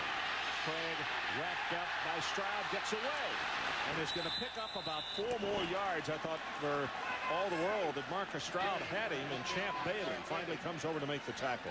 Well, it was interesting when we talked to Greg Bright the other day, the linebacker for Georgia. He said the best running back on the Auburn team is number 16, Damian Craig. So he said we really got to concern ourselves with his scrambling ability and the draw plays. 3rd down. The line to make is the 31.5. Clock running, under 9.5 to play, 3rd quarter. Auburn leads it by 10. Georgia needs pressure out of that defensive front right here. Maybe an option play, Ron. We haven't seen that yet for a while. First half, right? Sets in the pocket, deep over the middle. He's got him and off and running. The defensive backs collided, and Bailey's going to take it the distance. This will be 67 yards.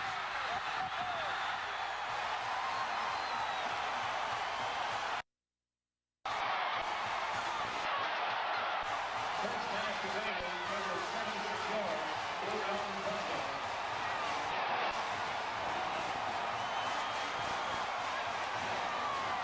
Hit Karsten Bailey, Ron, number 5, on a post route. Just poor pursuit by the free safety, Kirby Smart. Jeff Harris, number 13, trying to track him down. But you know, Mike, he picked him off. He picked off his own man. Knocked him just off stride enough that he could not give chase, I believe. And the pursuit of, again, the free safety, Kirby Smart had to be a little bit deeper right there than he was. Jared Holmes with the extra point. And let me change what I said. Rather than 67, it was 76 yards. The new score, Auburn 31, Georgia 14. Time to get stuck. The big game's today. Looks like you need a little luck. 14, and Joe Kine's defense normally doesn't give up the big play. No, and Ron, you go on the heels of the missed field goal, and you catch your defense down a little bit. Here's the post pattern right here. Now, you're looking for help from your safety. That's Jeff Harris. But here comes the safety into the picture, and he's got a bad angle. And the ball is going in the direction away from him. And Karsten Bailey with a touchdown. And as we said, because, as you pointed out, he was flat, it was a bad angle, and Smart actually picked Harris off, knocked him off stride, and could not pursue any further. And that's big after that missed field goal, because your team has a letdown with the missed field goal. Then you give up a score. Hines Ward 4 yards deep out of the end zone. Going to try to take it into his own hands on the return, and he'll bring it out to the 25. Well, coming up, ESPN's NFL Prime Monday. Join Mike Tirico and company at 7:30 Eastern for 90 minutes of non-stop NFL news, features, and analysis, leading you right up to ABC's Monday Night Football. This week, the Buffalo Bills take on the ageless Dan Marino and his Miami Dolphins, 9 o'clock Eastern on ABC.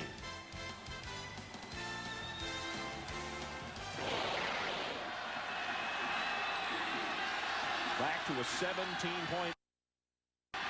Bobo sets in the pocket, throws it back to Robert Edwards, and he dropped the football. Boy, they had set it up and had it just perfectly, and he overthrew it. Couldn't have a better call on than Jim Donnan had on that play. Had exactly what he wanted. Robert Edwards is going to get the fake, and then he's going to continue out of the backfield and against the linebacker. Look at this. I mean, wide open. Just doesn't bring it in. Maybe a little bit too long, but had the play they wanted. You know, Ron is just thinking of Hines Ward has not been a factor tonight. From the first injury, for the first play, not been a factor in this offense tonight. Here's a screen pass, and that's going to be good for maybe 1 yard. And let's check in quickly with Mike Tirico. Ron, since Texas Tech's administration said we're not going to a postseason game, if A&M wins tonight, they clinch the Big 12 South. Dante Hall, 3-yard score. Aggies easy over the Sooners. So R.C. Slocum's ball club getting it done. And Texas Tech. Big win, Spike Dykes. Yeah. I mean, he's doing a whale of a coaching job this year.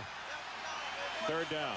Georgia needs to take it out to the 35.5-yard line to pick up the first down. See the pressure from the outside coming. Bobo's pass too low. And the fact if he had thrown it higher where it should have been caught, it would have been caught, but by a white jersey. Well, what happened is Takeo Spikes came on a blitz. He was picked up. It was blocked very well. He's going to be blocked here, but because of the quarterback in trying to find a throwing lane, he gets a hand on it. He's blocked. Brad Stafford had him blocked, but he got a hand up, deflected the football. Max Langley to punt. It's the fourth one for him tonight. Cooper is the deep man for Auburn. 8 minutes exactly left in the third quarter. Good high coverage kick. Calls for the fair catch and makes it at the 29-yard line. That's 45 yards in the kick and nothing on the return. Well, next Saturday, we'll be bringing you the classic rivalry, Auburn and Alabama. And on Friday night, check out Classic Sports Network for a rebroadcast of the last 2 Iron Bowls, which we had for you here on ESPN. At 7 o'clock, the 95 game, which was not decided until the final play. And then in 96, Gene Stallings' final regular season game as Tide head coach, and another great finish. It's Friday night on Classic Sports by ESPN. Hand off to Beasley, the first man through, and he's going to drive his way, move the pile for about 5 yards. Well, I can imagine this. Now, Alabama's had a bad year and a tough year. Mike DeBoe's first year, but you know what? They could salvage an awful lot next Saturday night if they can beat these old boys from Auburn. So I'm sure they're working in their office as we're speaking right now, trying to get a plan together to find a way to get that Alabama team to be competitive and beat Auburn next week. And Bobo pacing on the sideline, coming back over to talk to some of his offensive cohorts before they come back on the field. Meanwhile, Damian Craig and company. They give it to Beasley. He'll take it short of the first down. It's going to be 3rd and about 1 as Brandon Tolbert gets up off the bottom of the stack. Hines Ward, in case you joined us late, what Mike was alluding to on the very first play from scrimmage, collided with defensive lineman Jimmy Brumbaugh. Both injured. Hines had to come to the sideline with his head. He was somewhere out there. Jimmy Brumbaugh injured his leg and had to be taken to the locker room. He's gone for the night and for the season. And you can see Hines Ward just has not been a factor tonight. This is Carter. Going to be hit at the line of scrimmage. That's Greg Bright who will make the tackle on him, and I don't know if he got the first down or not. That was a good play by Greg Bright because he was able to work his way underneath the block of DeMarcus Curry and number 23, Fred Beasley. A nice play by the senior linebacker. See him step up, find the opening, and get in there and make the play. Yep, he did not make it. You know, Carter has had so many problems turning over the football. That time particularly, Mike, he looked as though he was taking his special care to make sure he didn't let go of it, and because of it, he was a step short. Well, he knows if he fumbles that football, he's going to be in the pine. Not going to be a lot of chances when you fumble. And I think Auburn's going to punt this football here. Yep. North of the yard, unless they try to draw him off sides. Damian Craig was standing right there at the sideline talking with Coach Bowden, and you're right, now the special teams are gathering and coming back on the field. You don't want to give any great field position, even though it's only a yard. You've got control of this football game right now. You don't want to make it a short field for Georgia. And there's no punter out there. I started to say, where is Jared Holmes? Here he comes. Well, we were bragging on Jared early in the ball game. But I want to ask you something. You remember this happened in a game, North Texas and Oklahoma? Was it 2 years ago? Snapped the ball. They snapped the ball. There was no punter. One of the darndest things I've ever seen. Georgia with a 10-man rush. And Holmes, oh, this is a beauty. His best punt of the night. All the way back to the 10-yard line is Michael Greer. 52 yards. They ought to bring him on late every time. Mike Tirico, let's check with you. Well, Ron, unfortunately, under 1,000 people on hand in Louisiana for Eddie Robinson's final home game. 55 years a coach. Emotional pregame ceremony for the 78-year-old Robinson. His last home game, a loss to North Carolina A&T. Michael Basnight had 4 touchdowns in the 2-point victory. 37-35. I bet Mike were over 200 of his former players who had played in the NFL were going to line the field tonight or this afternoon to be there for him. Mike Bobo on first down, hit from behind, and he's sacked by Carson.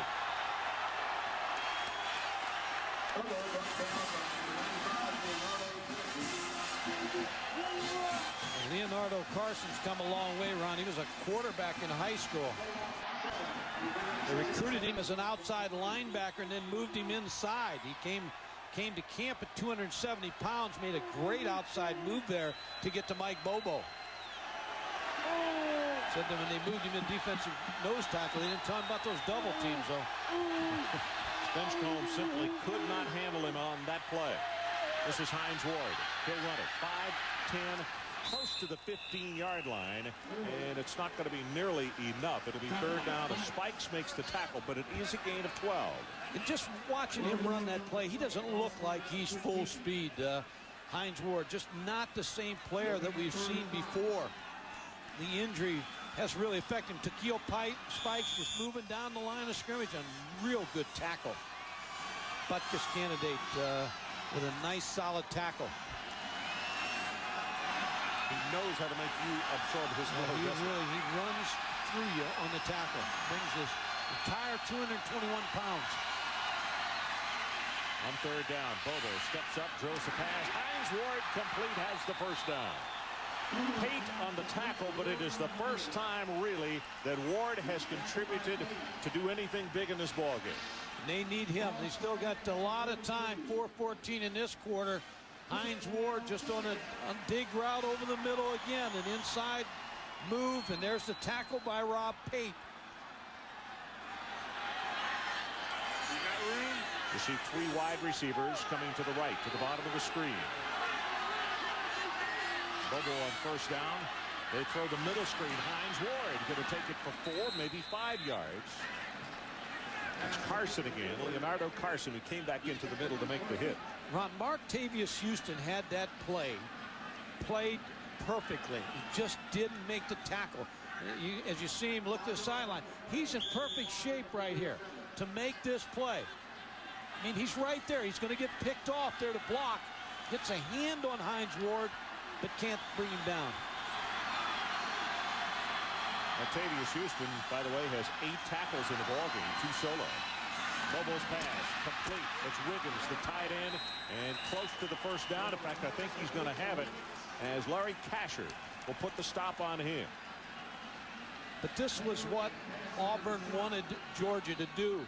Have to nickel and dime you down the field, figuring that they're going to make a mistake. Again, playing field position, punting the football, punting them in the hole, and then making Mike Bobo with the short throws and short runs take a lot of time, figuring they're going to make a mistake here and turn the ball over or have to punt the football. Gary, a junior out of Washington, D.C., comes into the backfield again.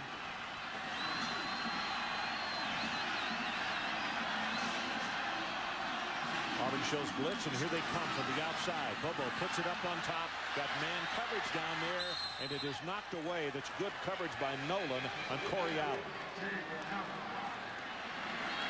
Trying to get it all on one shot, but Antoine Nolan would have none of that. 5'8" sophomore trying to take advantage of him with Corey Allen's 6'3" height. But he played big. That stops the clock with 2:48 to play, third quarter. Jim Donovan's done a great job here at Georgia. Second year, he has really brought the program along.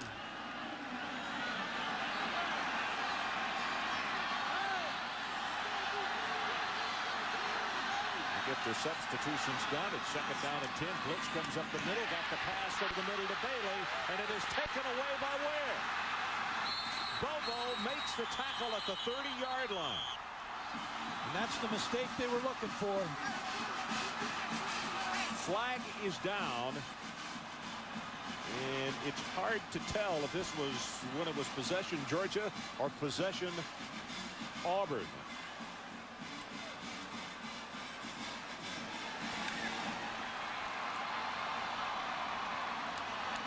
Call block in the back after the interception. Takeo Spikes blitzing, being picked up by Kenley Ingram. Here's the pass, Champ Bailey. A good hit by Larry Kasher, and then Brad Ware picking it off in the air, and great field position for Auburn. Mike Bobo making the tackle. And at this juncture, as you look at the number of turnovers, Auburn still turnover-free tonight. And Georgia with 2. The first, a tipped pass, and now a fumble after the ball had been caught by Bailey. So the penalty puts it just across the 48-yard line.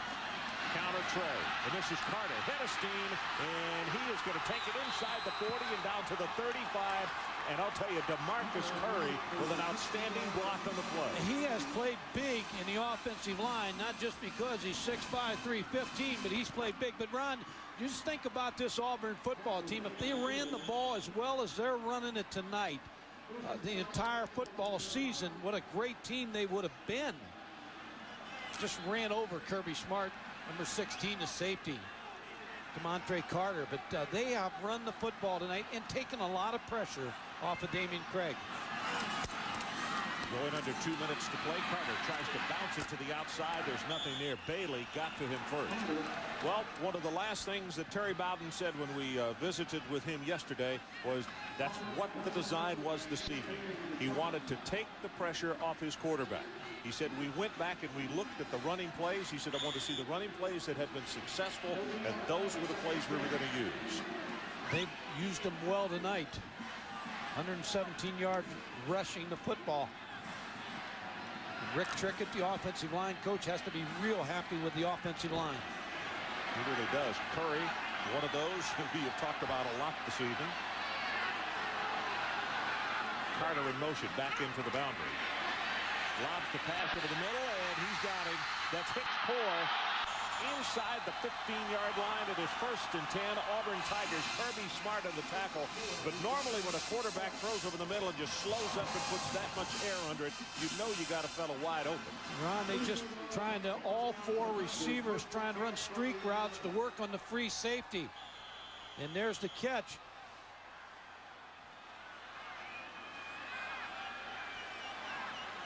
Good catch by Hicks Poor. Auburn now with 4 plays over 20 yards in this ball game tonight. As you see, we're about to go into 1 minute to play, 3rd quarter. The pitch comes to Carter, turns the corner. He'll be bumped out of bounds inside the 10, and Beasley out front blocking. And let's see, they will mark it down, it looks like, at about the 7.5-yard line. Ron, what happened on that previous play is what you do is you try to entice the free safety with 4 wide receivers going deep. Now, here's 1. And here's 2, here's 3, here's 4, but you're reading the middle free safety. And now they throw the football, hit Hicks Poor, so you're trying to stretch the free safety with 4 guys going deep, and you just read, try to throw opposite of where he's leaning toward. High formation, only 1 wide receiver, and they go straight up the middle with Beasley with a handoff, trying to catch Georgia guessing. Leroy on the stop for the Bulldogs. And it is going to be a 3rd down, and they can pick up the first, and they take it just inside the 2. Good look right there at Rodney Allison, former Texas Tech quarterback. In fact, it's a funny story that he went to Nebraska, went to Lincoln on a recruiting trip when he was in Midland. It was Midland High School he played it. He got off the plane in Lincoln, and it was snowing. He turned right back around and asked if they'd take him back to Dallas, where he had just left from. He was going to stay in the state of Texas and play. Well, if they score here, you can pick up the hymnals because church is over. They are set up. They're going to let the clock go down here to end the 3rd quarter. They're set up here for the knockout punch. Timeout is called by Auburn. 13 ticks left on the clock in this 3rd quarter. We'll take it with them. 31-14. The Tigers knocking on the door again. 13 seconds left in this 3rd quarter. 31-14, and Auburn with a 3rd down situation. Use the timeout.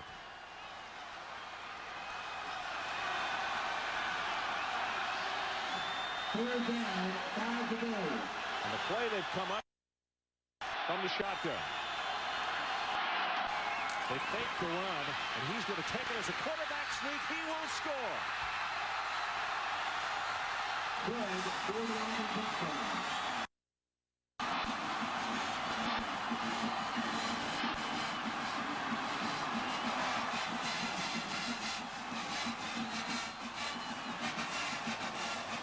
Damian Craig.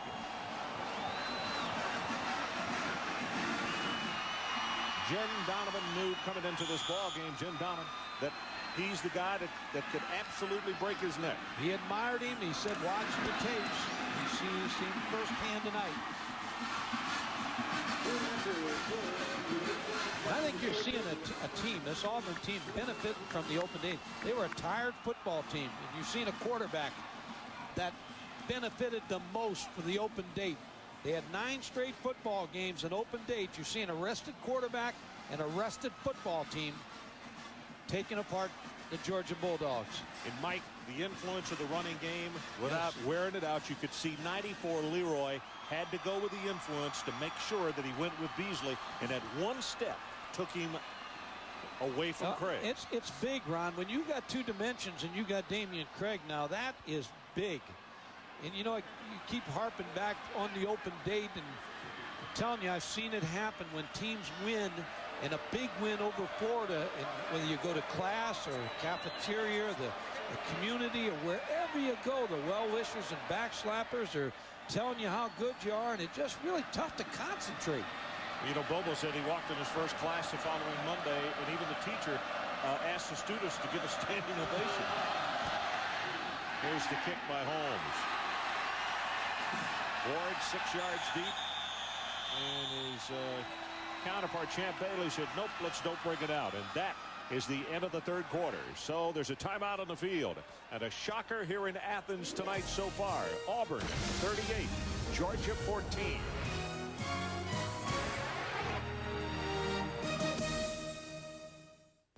Of the stadium, this puts a new meaning into the Georgia faithful. 15 minutes left in this football game, and I'm telling you, they're heading out of here by droves. Their slogan is, we're with you, win or tie.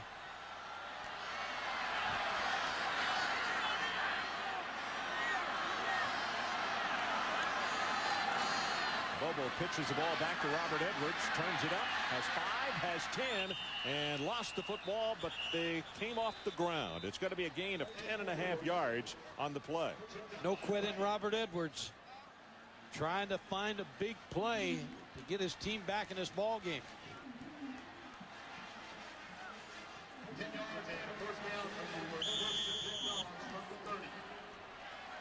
There's so many people in this stadium, Ron, it still looks full.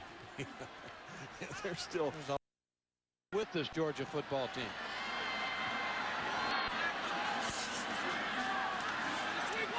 Hines Ward finally pushed out of bounds by Casher. And let's check in again with Mike Tirico. Mike. Third quarter just getting started out in the Phoenix area, Ron, and it's one-sided for Arizona State. Joe Sesta, the tip. The interception led to a Mike Martin touchdown. 21-point lead for the Sun Devils. Arizona State, if that stays that way, Washington State and UCLA would all be 6-1. They all need some help to see who gets to the Rose Bowl. Yeah, that has turned into a real dogfight out there, Mike, with some surprises. Washington, an awfully good football team, but they lost a couple of people that were key to them, and it's hurt them tremendously. And the Big Ten waiting on their representative next week. Hines Ward, throwback, and that ball, yep, he caught it. That's Allen, and he's going to be tackled for a loss. As Spikes was not fooled, he was out there in the flat, and again, every bit of trickery that Georgia has tried tonight just hasn't been there. 2 weeks preparation. Auburn's looked at them all, and they've been in great position all night. Martavius Houston, number 25. Everybody's got a good read on Corey Allen. There he is, Takeo Spikes. He's had an All-American night. He really has. He really has. And Hines says, my fault. He threw the pass so low, there was nothing that Allen could do with it. In fact, he might have been better off just to drop it. On second down. Drills his pass. Has it complete? Did he catch it in bounds? Yes. At the 40-yard line, Champ Bailey. Good for 15 yards. Bailey, of course, we mentioned back in the first half, a starter at cornerback and also plays wide receiver for the Georgia Bulldogs as well. But Mike Bobo with a good throw right there. He ran, talked about all summer that his entire football team offensively, the wide receivers and running backs showed up at workouts 3-4 times a week. He never had to ask anybody to come. They were all there. He ran the workouts. Here's the reverse. Hines Ward, blocker in front, and what a defensive play by Carson. Leonardo Carson not only has a couple of sacks in the ball game, he has been outstanding. And again, another one of those plays trying to catch Auburn off guard. Hand off to Hines Ward. You're going to see number 95, Leonardo Carson, being doubled by Larry Brown and Antonio Fleming, and he busts a double team and makes the tackle. Well, Georgia has not been able to run the football here in the second half. Really haven't. Second down at about 16. Houston coming to the outside. Ball is tipped. Dorsey, I believe, is the one who got a hand on it. Ron, we talk about Takeo Spikes, but Martavius Houston, now he came on a blitzer. He's had the other great night. There's Mr. Football when he came out his senior year at Tequila Spikes, and the top recruit in the state of Florida was Martavius Houston. They were at Florida State. They were talking about whether they were going to go to where they were going to go to school, and both of them kind of convinced each other to go to Auburn.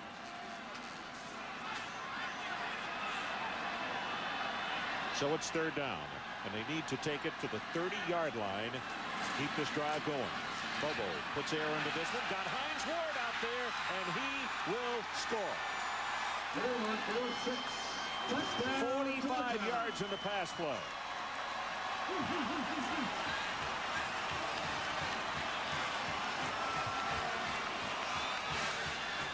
Well, they picked on Antoine Nolan, number 13, who's been up to every challenge he's had, unless there's a bust in coverage here, unless he's looking for help.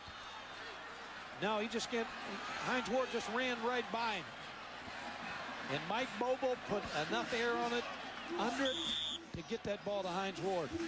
Now, Georgia's going to go for 2 to make this a 16-point game. Yeah, 2 touchdowns, 2 extra, two-point plays away from tying this.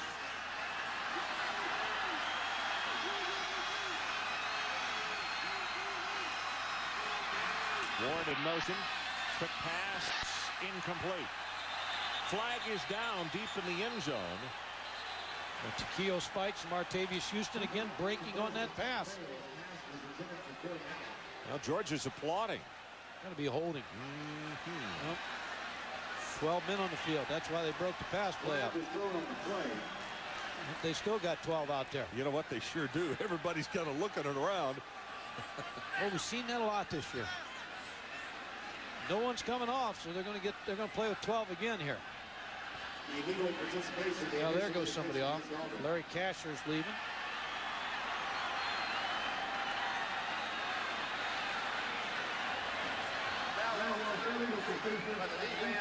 Well, now they're sending somebody back. All right, now 2 guys are coming on, 2 guys are going on. All right, that should make it 11. So Georgia again gets a chance at a 2-point conversion. And they fake it to Edwards. Pass wide open. Hines Ward. We have a 16-point game. I think maybe that'll stop some of those fans from leaving now. Some of those folks over at the fraternity house. Come on back. Come on down here. So there's a timeout on the field. 12:45 left. 38-22. Auburn by 16.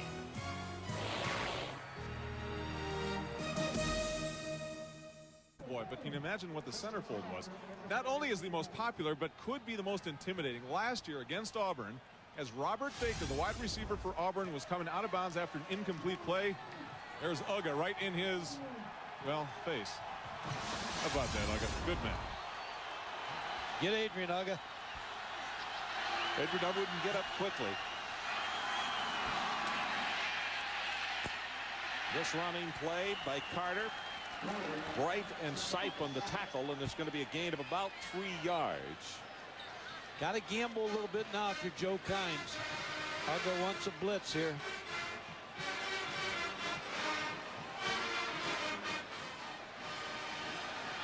That statue erected here in 1991, which is in the east end zone of Sanford Stadium.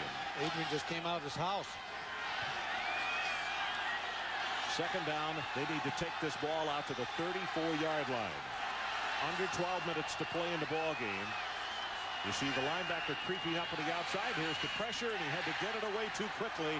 And that was Grant who was coming in. Hicks-Poor turned around, and the ball was already behind him. Yeah, now you have to change your plan a little bit because you got to become very active now and blitz a little bit more than you'd like to blitz Damian Craig. O.G. Grant, number 58, came. No one picked him up. You're right. Hicks-Poor shortened his route up, but the ball was thrown too quick. Big down right here for Georgia. As far as momentum is concerned, 6 of 10 for the Auburn Tigers on third down conversions tonight. Here they come on the blitz from the other side. Craig's pass got it complete. It's Karsten Bailey. And he will have the first down and take it out across the 45-yard line. And the pool of Damian Craig has been the thing that has put the stink through Georgia's heart tonight. Well, this was a blitz, but they get a good cover or good cushion on the top side right here. You're going to see, here's the blitz, first of all. Here's the blitz coming from outside. But here's the cushion now, man coverage, so it's a zone blitz right now. Karsten Bailey's getting too much of a cushion from Larry Mann. And the first down by Auburn.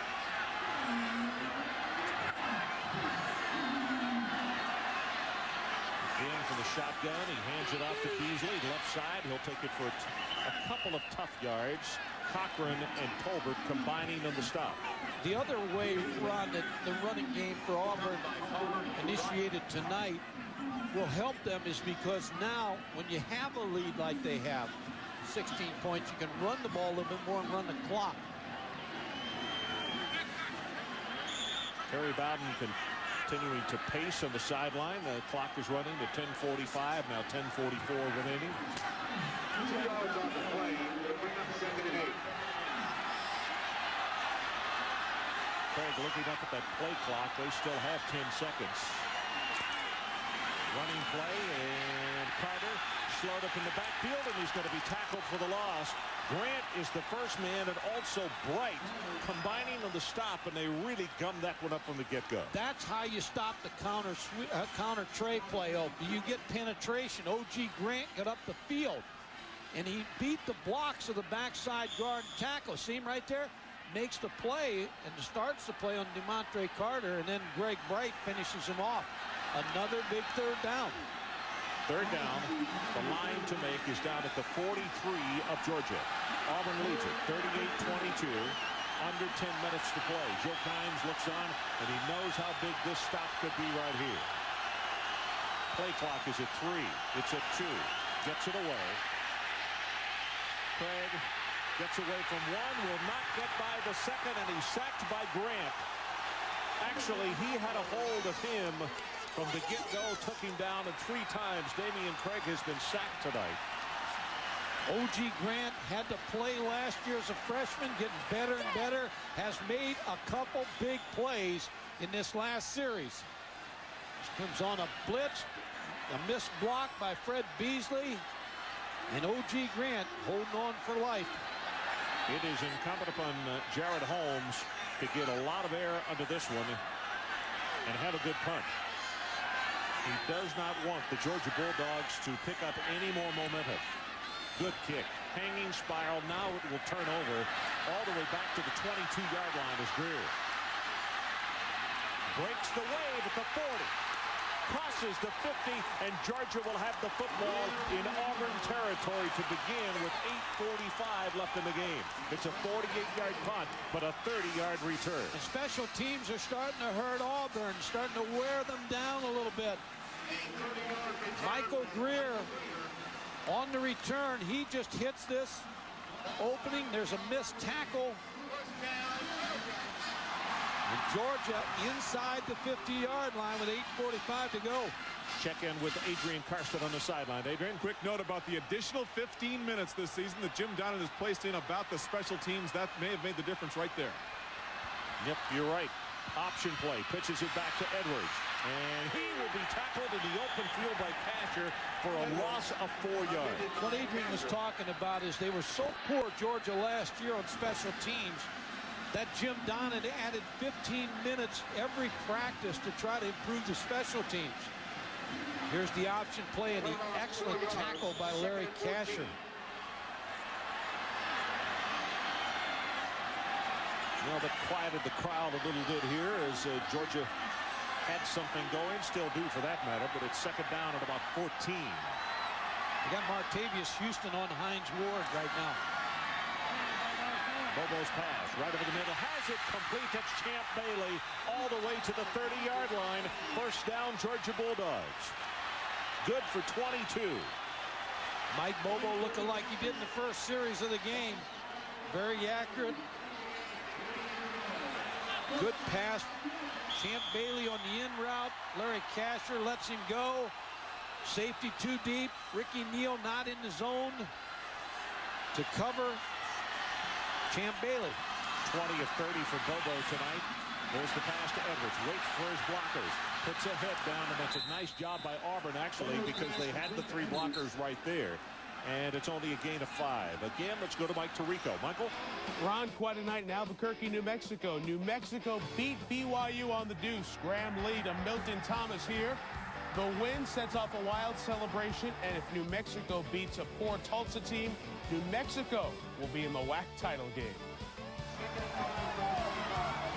I know the Rudy Davalos are sitting there excited, but not excited to see his goalpost go down at that new facility. Bubba's pass, got it complete, and boy, he took a chance. He got it in between 2 defenders. Allen made the catch. But Corey Allen came back to the ball, and that's the key on it. You hear everybody talk about wide receivers coming back to the football, and that's exactly what Corey Allen does here. He came back to the ball and made that catch in front of Houston and Casher. Clock is running. 6 minutes, 59 seconds left in our ball game. It is first down, Georgia. They have the ball just inside the Auburn 20-yard line. Pitch back goes to Edwards. Cuts it up. Hit from behind, and I believe it's Spikes who grabs a hold of him. Yep, it is. Reese was in the area, but Spikes got him, and it's a very short gain down to around the 16. A lot of time yet for Georgia. A lot of time. 3 timeouts left. They got 6:25. Theo Spikes now with 10 tackles in the game. Bobo gets his pass out in the flat. Edwards breaks 1 tackle close to the first down on that second effort as Spikes makes still another tackle. I don't know how many tackles Takeo Spikes has, but he made a big one right there. That on Robert Edwards. Should be 11 for him, Mike. Get the ball out in the corner to Robert Edwards. There's a Larry Casher sliding by, but Takeo Spikes again. And his tackles have been wrap-up tackles. 3rd down and short. Edwards left side has the first down and then gets driven back by Spikes. Give him 12 tackles and now he has 6 solo. Well, they're not going to talk about the football game they were at last week. There's not any talk going on. But you talk about a great tackle, picture perfect tackle. This play on Robert Edwards, number 55, just greets him in that hole and drives him backwards. But beyond the hit, it is 1st and goal. Pass to the end zone. It is caught. Touchdown, Hines Ward.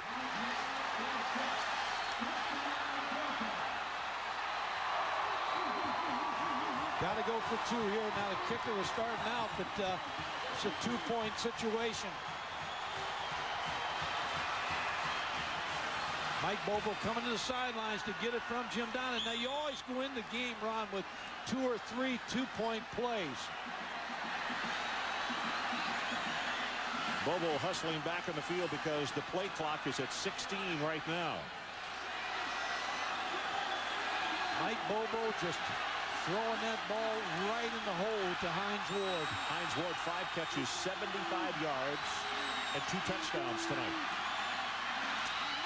But the end zone tipped away, and getting ahead, and there was Larry Casher to knock it away as it was intended for Corey Allen. Now you've got to get ready, if you're Auburn, for the onside kick because you figure it's coming with 5:33. So it's a 10-point ball game with 5:33 left to play. We'll be right back. Looking at the situation, Auburn with 1 timeout. They don't want any, actually. Georgia has all 3. And the thing that the Tigers want right here is to be able to run the ball a few times, move the chains, and let that clock run on down the road. Carter to the outside, and he will have the first down. Now, he did run out of bounds. Bailey pushed him out, but he also was about to turn the corner for 6 points. He shows you some quick darting moves here, and he shows his quickness because he was starting up the line of scrimmage, stopped on a dime, and then broke it outside and showed his speed. Damontre Carter, true freshman out of Pensacola, Florida, 5'11", 174. They were going to try to redshirt him this year, but the running game went backwards, so they figured they needed him in as a spark. Fred Beasley straight ahead with the carry. He'll take a seat, moves the pile. That's good for about 3, maybe 4 yards on the play. And all of a sudden the clock is about to go under 5 minutes left in this one. Jim Donnan is telling his ball club to get up as fast as you can. Terry Bowden on the other side saying lay down. Stay as long as you can on the ground. Well, look at this. For the season, 75.6 yards a game tonight, 148 on the ground. 109th going into today's ball game out of 112 Division I teams. Brother Oliver's club has done a good job of shutting them down running as well.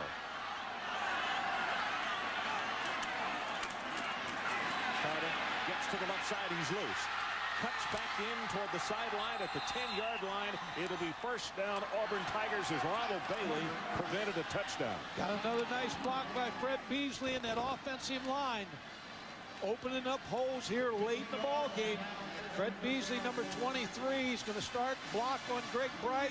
There's a nice block by number 71, I believe. It's Colin Sears. Mike, he just glides. Yeah, he is quick. God-given talent and just glides. That time sliding to the outside. He makes a lot of folks miss. He can scoot. He can change directions. First down, they actually can pick up a first down without scoring. About to go into 4 minutes left in our game. He gets it again.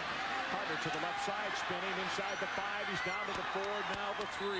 Smart and Bailey combining in the stop.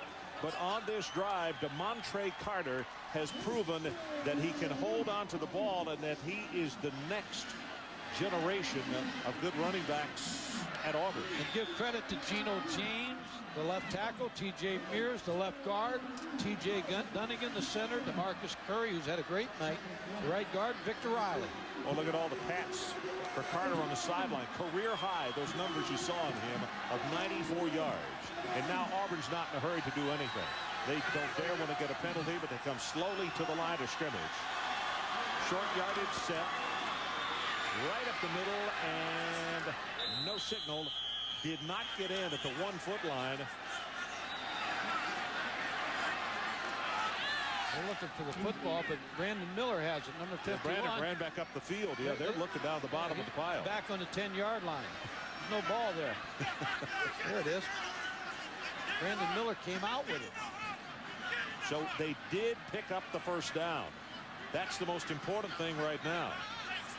I'd come back to the same play or quarterback sneak by Damian Craig. Take as much of the 25 seconds as you could take. Fred Beasley looks like he could stretch it out pretty well on the same play, or Damian Craig quarterback sneak, then don't take it off the line of scrimmage. Mike, look, 73 Kendall Simmons, who weighs 321, lined up in the backfield as a blocker. Straight ahead with the play. They did not get in. But I'm not sure anybody from Auburn's overly concerned because that was first down. Yeah, that's not bad. It takes another 25 seconds. Not a lot of movement in there. I mentioned Kendall Simmons. They have him in as a blocker. Actually, Kendall went into the back of his quarterback. I'm not sure that's what they want him to do. He's going to... The best hit on Damian Craig tonight's been by Kendall Simmons. I think you give it to Fred Beasley here. Georgia's going to take a time, one of those 3 timeouts. They stop the clock with 2 minutes and 34 seconds left in the ball game, and will take it with them. Auburn with a 10-point lead and knocking on the door again.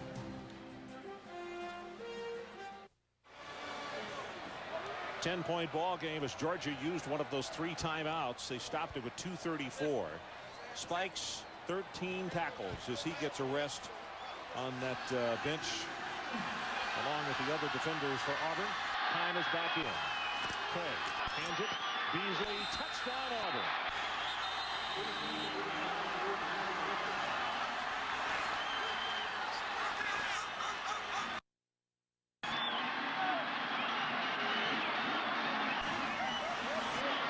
Well, what's on those young men's mind right now, Ron, is Alabama. Their thoughts have quickly changed now. The big one. Good look at Kendall Simmons, who is in there to block on that play again. Jared Holmes. Damian Craig was glad he didn't hit him on that play. Holmes with the extra point. Good pass, and he splits him.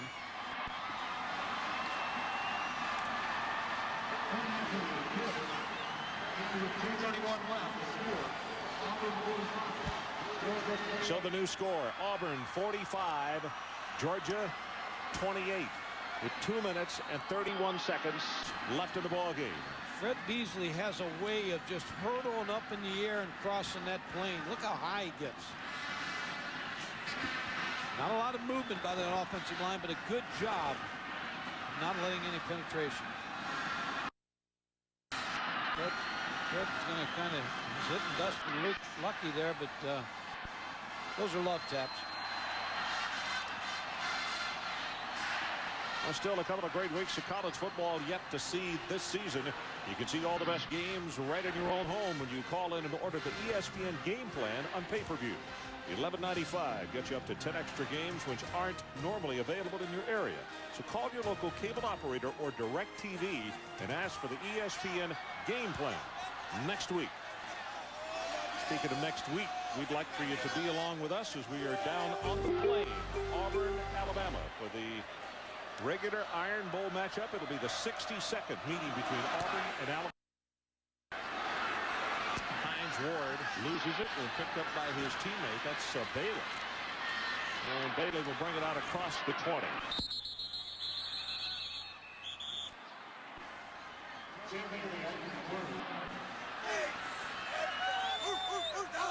Ron, you don't want to lose of what Georgia's done this year. The beating Florida, and Jim Donnan has got his ball club in great shape. Got a lot of good senior class. But he has started this program now, and I think it's too bad when a team loses. It diminishes, doesn't to me, what they've accomplished throughout the year, because they've had a good year. I don't think there's any question about that. Disappointment here tonight for a number of reasons. As the pass, Bailey tipped and almost picked off. They wanted to keep it going to go to 9-1, possibly finish 10-1, and have an opportunity. You know, this could be a $8 million plus football game for them. But that's gone now, and of course that means that the Southeastern Conference, for all intent and purposes, would only have one team in the alliance. And a disappointing day for the other West teams who were hoping that Auburn would lose. LSU losing to Notre Dame, but also seeing this game where Auburn is keeping track of and heading for that playoff game if they can win one more next week.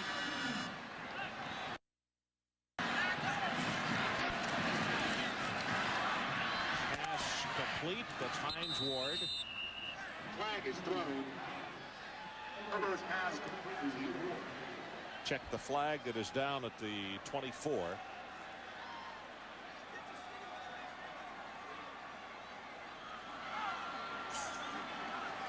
Eligible receiver downfield. A lineman or a wide receiver covered up another wide receiver. Here are the standings in the West. LSU 5-2. Then Auburn, Mississippi State 4-2. They had an impressive win today. Ole Miss at 3-3. Then Alabama and Arkansas. And of course, what Mike's talking about, LSU drops to 7-3 with that thumping by Notre Dame today. Terry have to be very, very pleased. And in fact, this is where you really have to salute not just the players, but particularly the coaching staff for doing such an outstanding job with that extra week and getting them ready. Now, you're right. I mean, that they benefited from that. But let's go back to the playoff picture after this play. Pass is caught by Hines Ward. He held on to it, and it's enough for the first down out at the 34. Now, there's still a lot of football to be played, but if Auburn wins out and Mississippi State wins out, who goes to the playoff game? Mississippi State. Okay, so Auburn has to beat Alabama, and Mississippi State has to beat Ole Miss. Bobo going to scramble out of it. 40 and to the 42-yard line. Antoine Nolan is there to meet him. It's going to be a gain of close to 9. And well, they got some hedges. In Florida State last week, it was a side game. This is a hedge game for Auburn.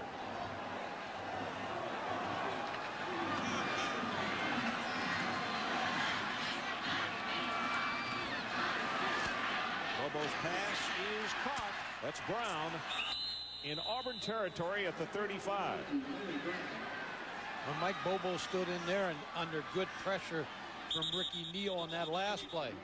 Martavius Houston is shaken up.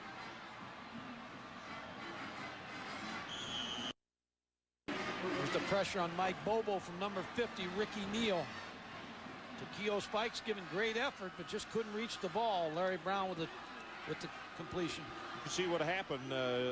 Martavis Houston, the headgear of one of his teammates. Caught his hand. Caught his hand, and that's what the stoppage in play is over. He went down immediately holding that hand. I tell you what, temperatures supposed to be down into the 20s right now, which I wouldn't argue with, at least the low 30s, and that really would sting on those fingers taking a headgear direct hit. But he's up and running off the field. That's good news. He's had a whale of a ball game. Well, he has. 9 tackles for Martavius Houston in this ball game tonight.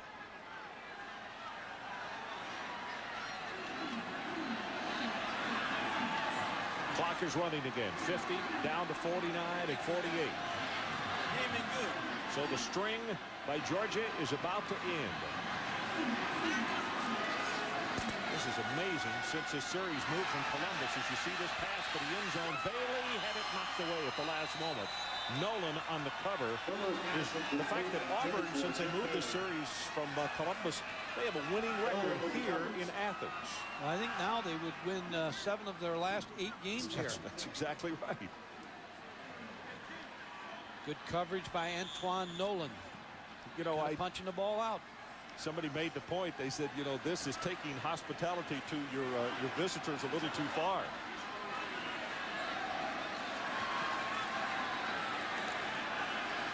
Well, the hedge now part of the headdress of the Auburn Tigers as the clock is stopped at 34 seconds. Bobo on second down over the middle, and that ball, I believe, tipped at the line of scrimmage. I'm not too sure that Dorsey didn't get a hand on it. Tonight's Visa players of the game are from Auburn, Takeo Spikes, 13 tackles, 8 of those solo. And from Georgia, Mike Bobo, 333 yards passing and 3 touchdowns. And as part of their continuing effort to further the development of amateur athletics, Visa proud to donate $1,000 on behalf of these 2 athletes to their school's General Scholarship Fund.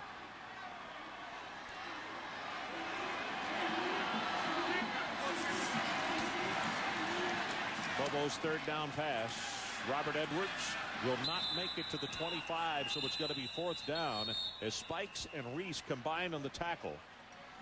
And the clock is stopped with 20 ticks left on it. And a timeout has been called by the Georgia Bulldogs. So let's take a timeout with them. 45-28. We'll come back and close this one out. So Auburn leading by 17 with 20 seconds remaining. And I mentioned just a moment ago that next Saturday, the 60-second meeting between will be there. 7:30 Eastern time. The game will be played in Auburn. 4th down. Georgia on 4th down. Moves the pocket. They throw it complete. Hines Ward will have the first down and come out of bounds at the 19. So 15 seconds left. Boy, the way this one started tonight, it was like a house of fire. Georgia took the ball, went right down the field. And Terry Bowden standing there. Certainly the policeman was not helping decoy him, do you think? No, but he wasn't going to take the bullet for him either. I tell you, Terry doesn't mind that cold bath right there. But Georgia took the ball right down the field and scored. And this 86,000 just went crazy. But then Auburn, the next 4 possessions, scored 3 touchdowns and a field goal. And that set the tone, one that Georgia could never catch up with. Corey Allen stays in the field to play. He's at the 5-yard line. It's enough for the first down, so they'll stop the clock just long enough to move the change, unless Georgia uses take the final one. They took the last one. So they'll stop it with 8 seconds left. Rami, you talked about the Auburn-Alabama game next week. A chance for Alabama to finish this season off on the right note.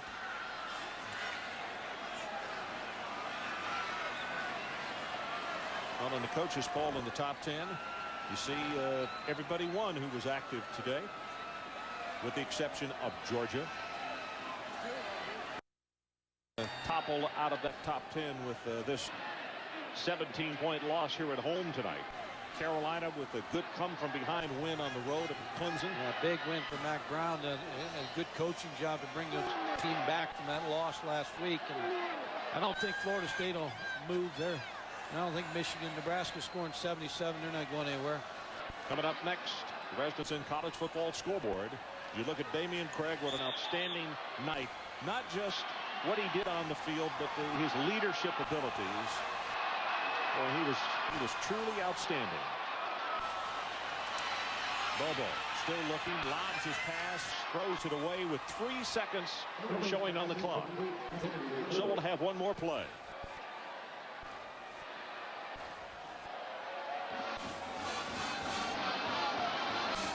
Terry finally getting a smile on his face, and he should. Nice story today on his mom on game day, and about her husband and the 2 sons active in Division I.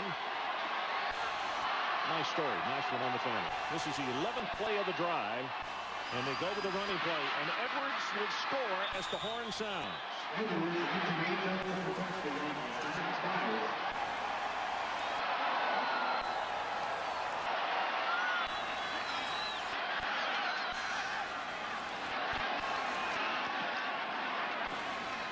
Officials say this one is history. The point does not have to be kicked.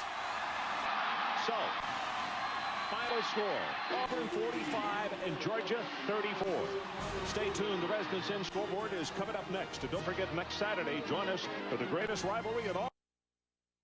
Next Saturday, 7:30 Eastern. For Mike Gottfried, Adrian Karsten, and our entire ESPN crew, I'm Ron Franklin. This has been a presentation of ESPN, the worldwide leader in sports. Now let's join Mike Tirico. Well, thanks, Ron. Chris Fowler here, along with Lee Corso and Kirk Herbstreit, Mike Tirico standing by for moral support. We'll take you through a full half hour of scores and highlights. Written off by some this morning, the Auburn Tigers go into Georgia and take a piece of the hedges. It's a very interesting day.